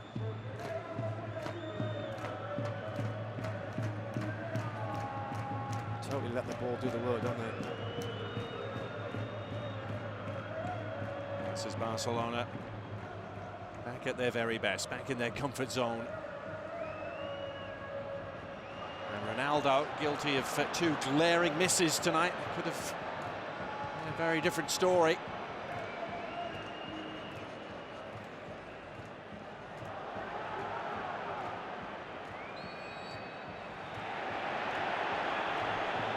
Some player, isn't he? Andres Iniesta. He is some player in terms of control and skill and awareness and shielding the ball. Khedira's doing everything he can there, using his physicality and his size to try and win it back. It's just lobbed over his head there.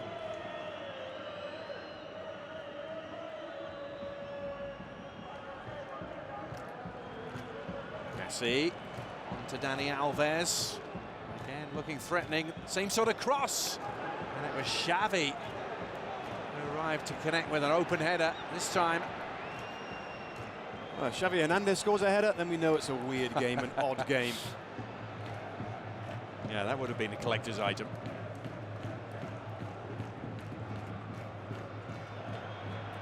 Long ball is an accurate one. Has Benzema on the move. Leaves Puyol in his dust. Benzema! Well, he was close to scoring, he was close to finding Higuain. In the end, he did neither. I think he gets encouraged here when Puyol slips. I think then he's thinking about shooting. He is thinking about shooting. He's trying to find that far post there. Higuain is in an offside position. Just sets it out too far wide, doesn't he, the Frenchman?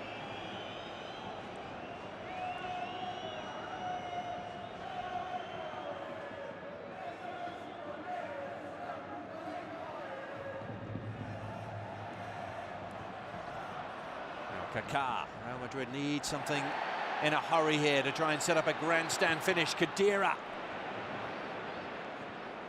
The shot repelled, and then the giveaway is poor from Contrao. Iniesta will just slow things down.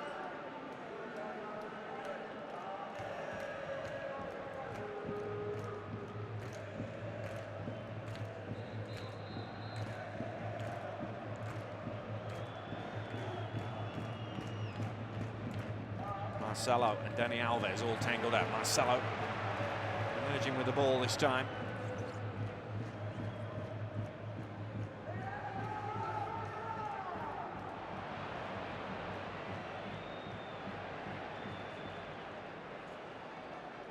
Again, the 2 Brazilians, no love lost there with those challenges, and why not?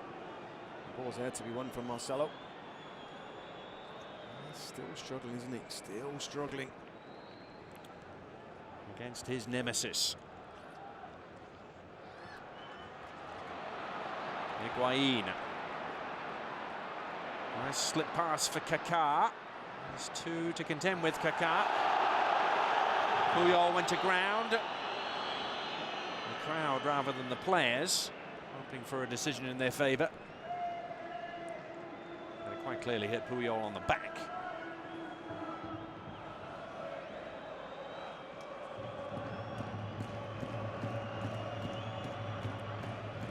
That meeting when Jose Mourinho was told by some of his senior players perhaps to cool it a little, to let them do the talking on the pitch.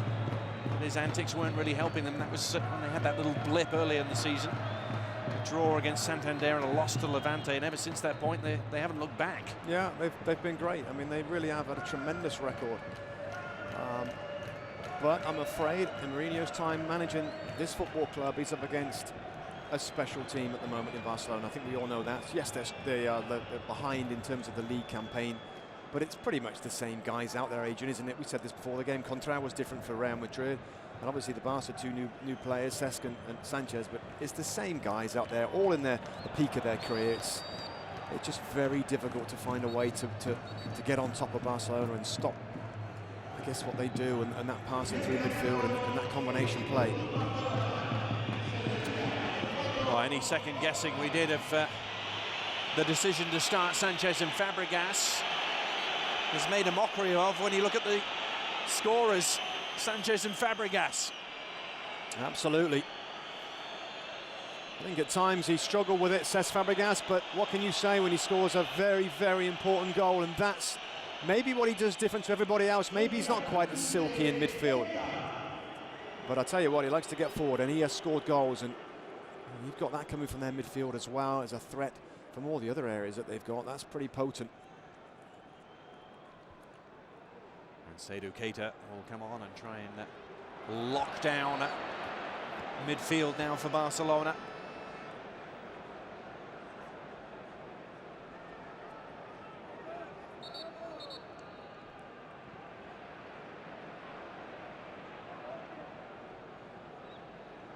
Do Jose Mourinho's men have the belief that they can get back into this from 2 goals behind and time beginning to run out?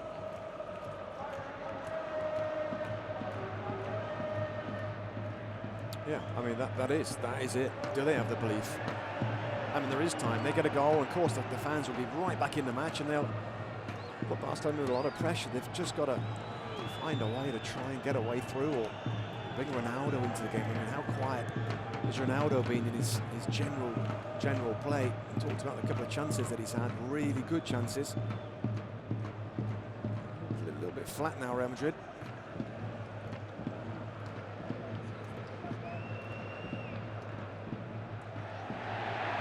Goal kick. Just the fury of the crowd over in that far corner.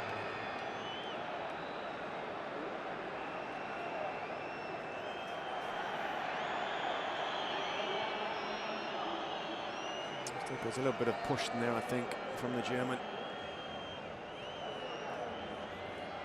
Valdez again, he is going to try and pick somebody out with a pass. Messi, plenty of space to work with. That's alarming from a Real Madrid perspective, although this time didn't quite get the pass right.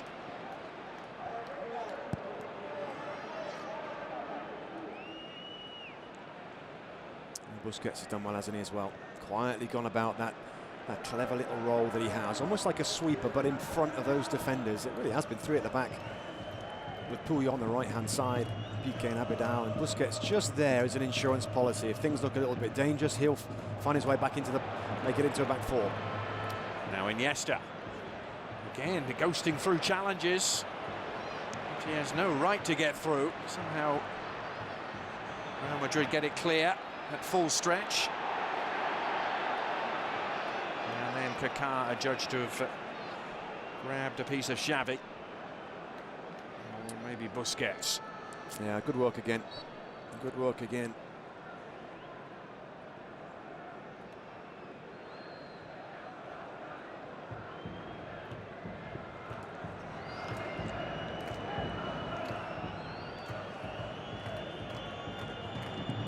Iniesta.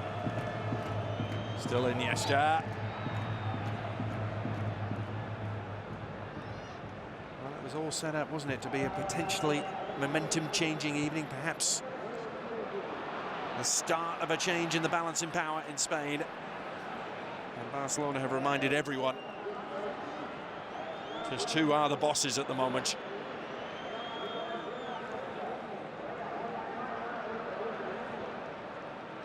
Xabi Alonso. I think they're shown who's boss maybe in this game, but I still think Real Madrid have got every chance of winning La Liga, Adrian, when you think about what they've done. And it's not all about the Clásicos. There's points that Barcelona have dropped has led to this gap right now. The gap obviously is going to be actually down to nothing if the result continues, but Real Madrid have that game in hand. I still think they're going to be highly motivated to win the league this season. Barca, for me, have still got it to do. If it stays like this, Jose Mourinho's men will see Barcelona on level points with them, but they'll still have that game in hand. Barcelona will jet off immediately after this game and head for Japan and the FIFA Club World Cup.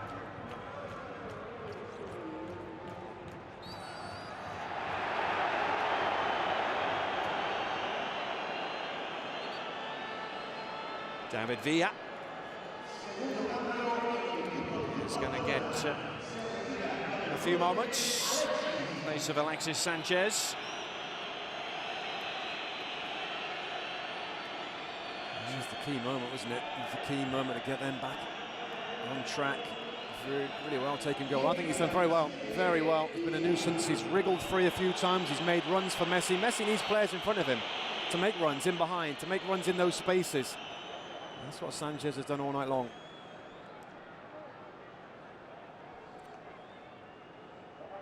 And compare and contrast how Sanchez and Fabregas took their opportunities and Cristiano Ronaldo did not, at least not yet. Two big chances he spurned. He's on the move here, so's Kaká. Near post, oh! How did Valdez keep that out? I'm not sure even he knows.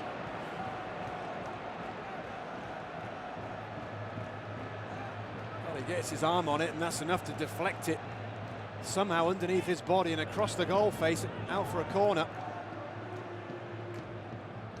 An orthodox save, to say the least. Valdez, more orthodox method this time with the one-fisted punch away. Contrao. Kaká. No teasing open this Barcelona defence just yet. Let's not forget they are the best defence by some wide margin in Spain.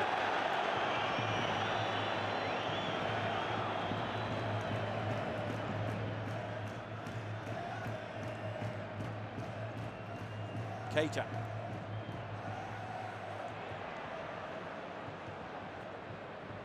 David Villa. It's been seemingly a little out of sorts in recent weeks, Robbie, but there's Iniesta nicking it away, continuing his run. Iniesta is his 4. Casillas has lost it. Hit ball, and it ends up back in the hands of a very relieved Real Madrid goalkeeper.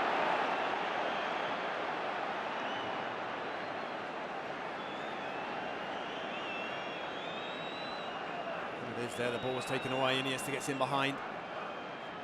Messi is there, Dani Alves was there as well, and pull back as well, and it finds its way back in the arms of the goalkeeper. But it's always going to happen now late on for Real Madrid. They're going to try and get a goal and make something happen. They're going to leave spaces at the back.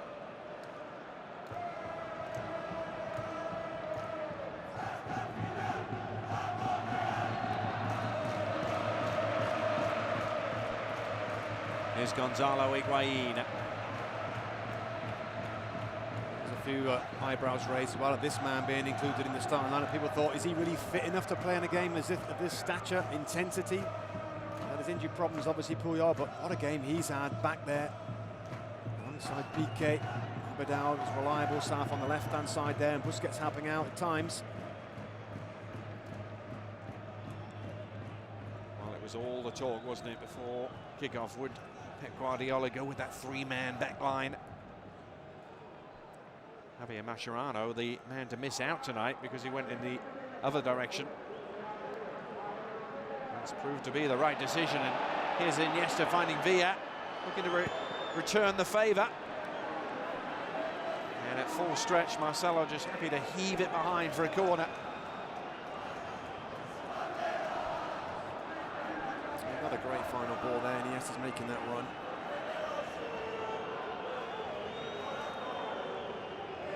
They've looked like champions, haven't they? They've looked like European champions, Barcelona, going behind with that awful goal to concede on 20 seconds, and then just slowly but surely getting a foothold in the game. Start to control it with possession, then start to penetrate and create chances.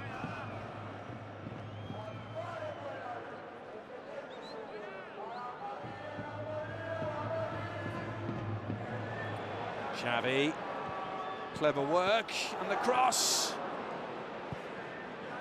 Villa at full stretch almost poked it into the path of Keita. Here we are, the visitors leading 3-1 and continuing to look the more likely scorers.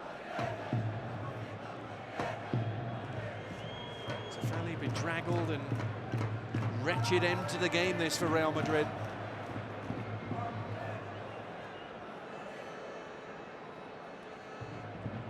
Iniesta getting to the byline. Is there a cutback? Well, there was. Almost able to slice through this Real Madrid defence at will now, Barcelona. I mean, it's just it's just the individuals that they've got are just special players. I mean, you see it from Xavi at times. Iniesta again, he just goes around control here so easily. Such as his control and his change of direction, his acceleration as well, and just better individuals in the key areas. Again, is what's bringing Barcelona out on top. The travelling Catalans serenading Iniesta as he makes his exit now. This will allow Pedro to come on for what is just the last minute or so, plus stoppage time. It took him a while to get going in this game, Iniesta, but I think he showed everybody watching this game what a tremendous midfield player he is.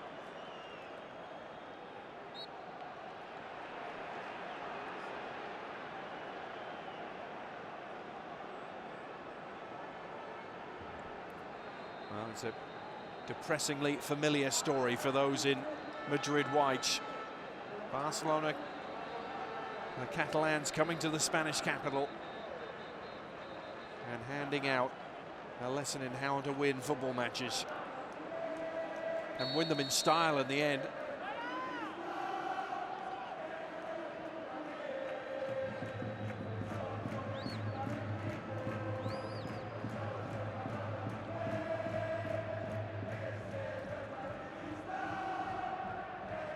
Seydou Keita.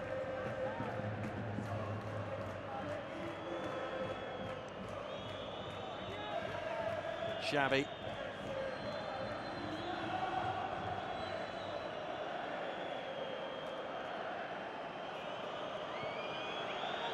Busquets.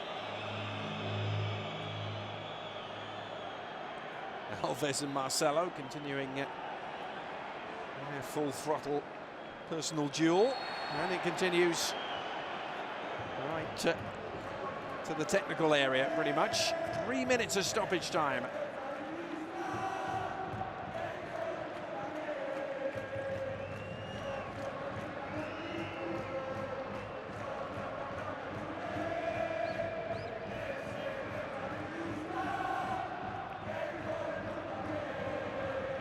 Kaká.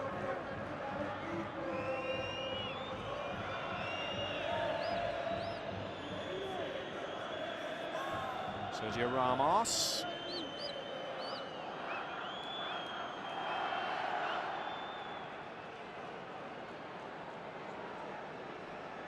Pedro.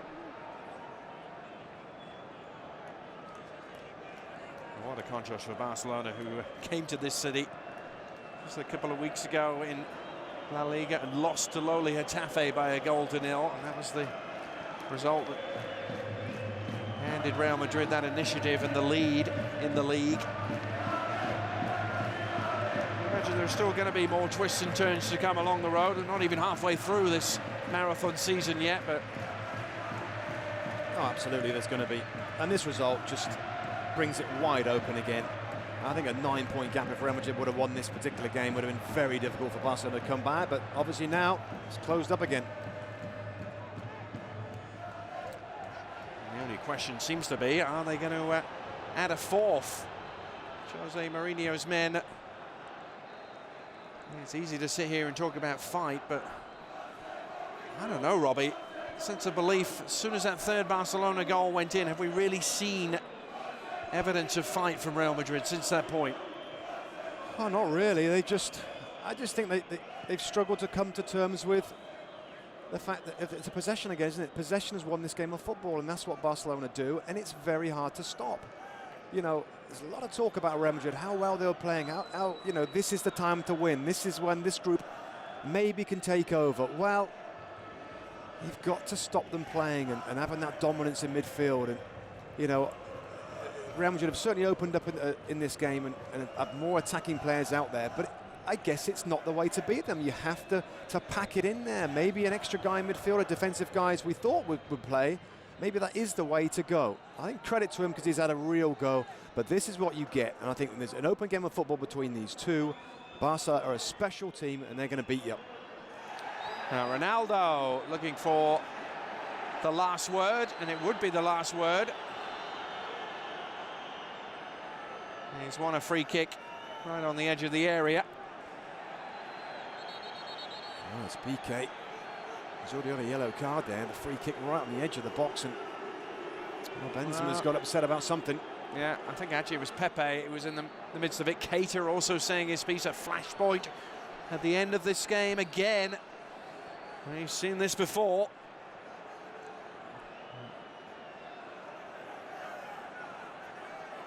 And all with the results surely not in any doubt at all. A late chance to reduce the arrears here for Real Madrid, but surely it would be no more than that. That's out of shot there. What happens is Keita's involved there.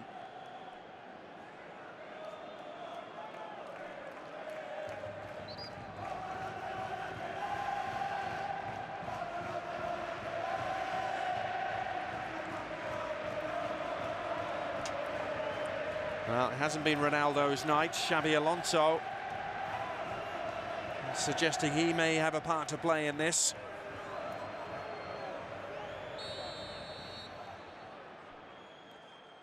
But he will leave it for Ronaldo. Same story, right into the wall. The follow-up has Benzema.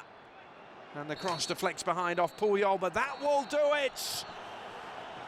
Well, there wasn't quite the 5-0 humiliation at the Nou Camp a year ago. But if anything, this result is just as impressive for Barcelona, particularly given where they were after 23 seconds in this game. Yeah, great credit to Barcelona. I think they've shown everybody how good they are, the champions, and maybe just a feeling that they really needed this result, Adrian. Maybe not quite so much for Real Madrid, who are absolutely in the title race.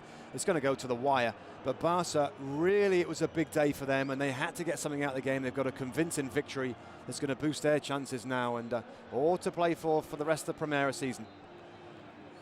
A stunning comeback by Pep Guardiola's men. Real Madrid 1, Barcelona 3. We'll be right back.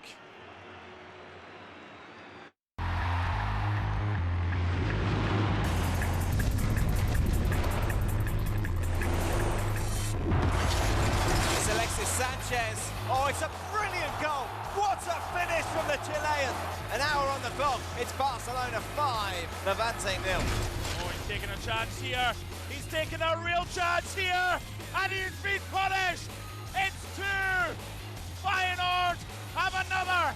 Ruben shaken. And that a few times so far, the diagonal ball to the left-hand side.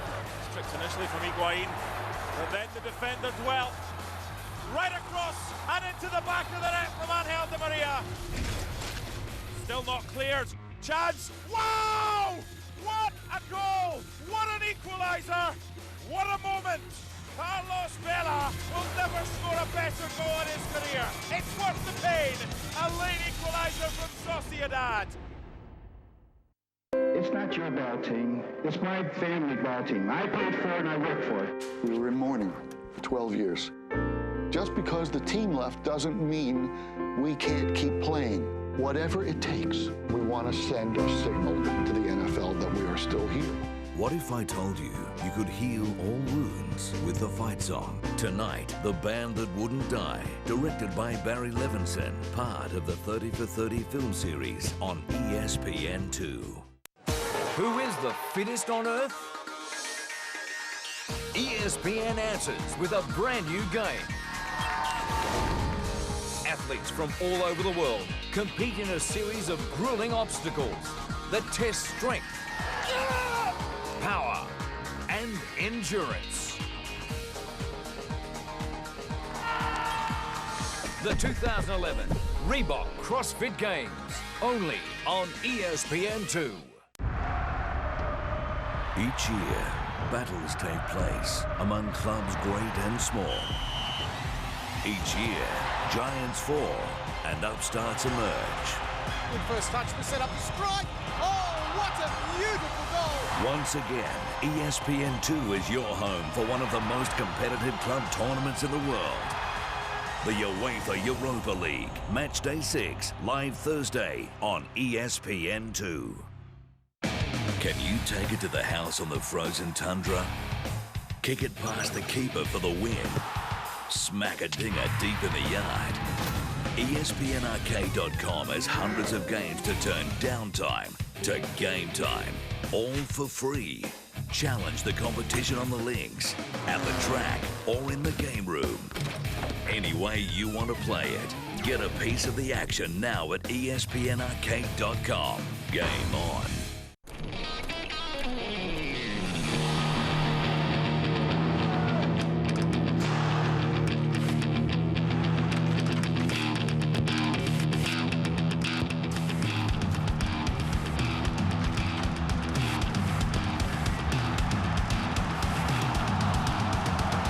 Tonight, Villarreal, Real Sociedad. Later, Malaga, Osasuna.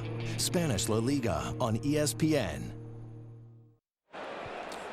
Real Madrid 1, Barcelona 3. Our full-time score here at the Nou Camp. Adrian Healy and Robbie Mustoe. It looked as though it was going to be a different story, didn't it, for Real Madrid? A perfect start and a dominant first 20 or 25 minutes.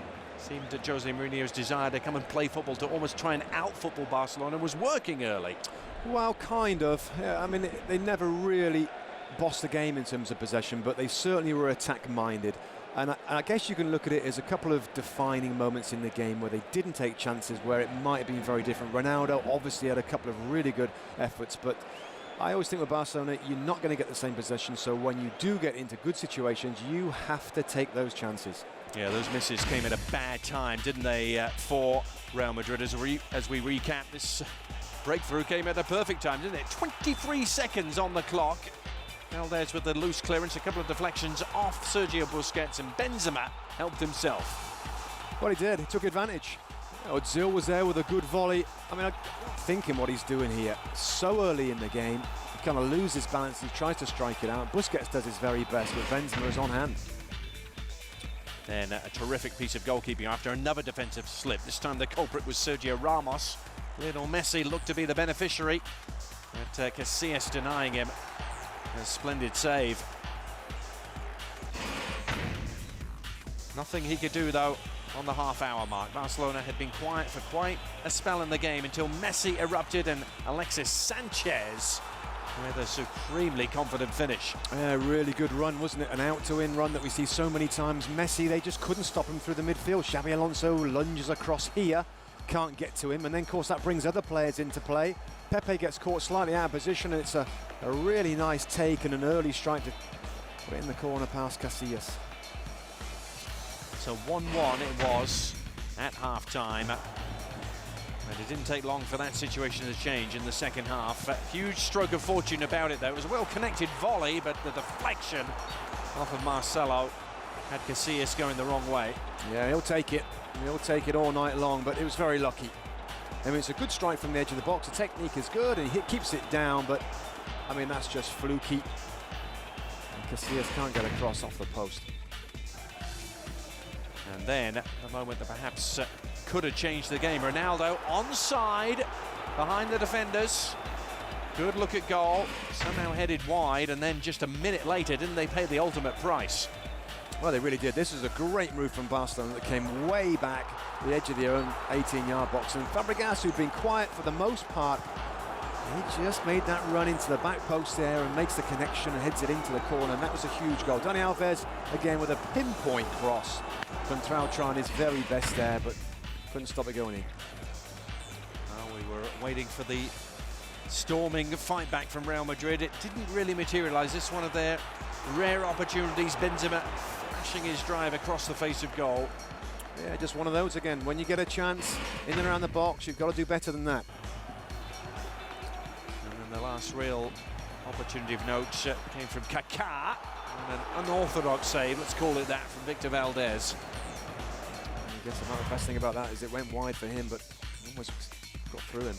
Now, Barcelona have played the game more than Real Madrid. They move above Real Madrid by dint of head-to-head record, but they're locked together on 37 points. So Real Madrid will still feel they have a chance to get that 3-point advantage back. I think so. I mean, obviously the second Clasico at the Nou Camp, you'd favour Barca to get the 3 points there. It's going to be fascinating. It's going to be great all the way down to the wire now. I think for La Liga, for the competition, this is a good result. I guess in terms of neutrals who want to see it go down to the wire and to be highly competitive, it certainly is going to be that. Well, this amazing record under Pep Guardiola continues for Barcelona. It's now 8 wins, 3 draws, and just 1 defeat in his tenure in all competitions. against Real Madrid. Hope you enjoyed our coverage from the Bernabeu. It was a presentation of ESPN, the worldwide leader in sports. ESPN Soccernet.com, as always, the place to go for more footballing information.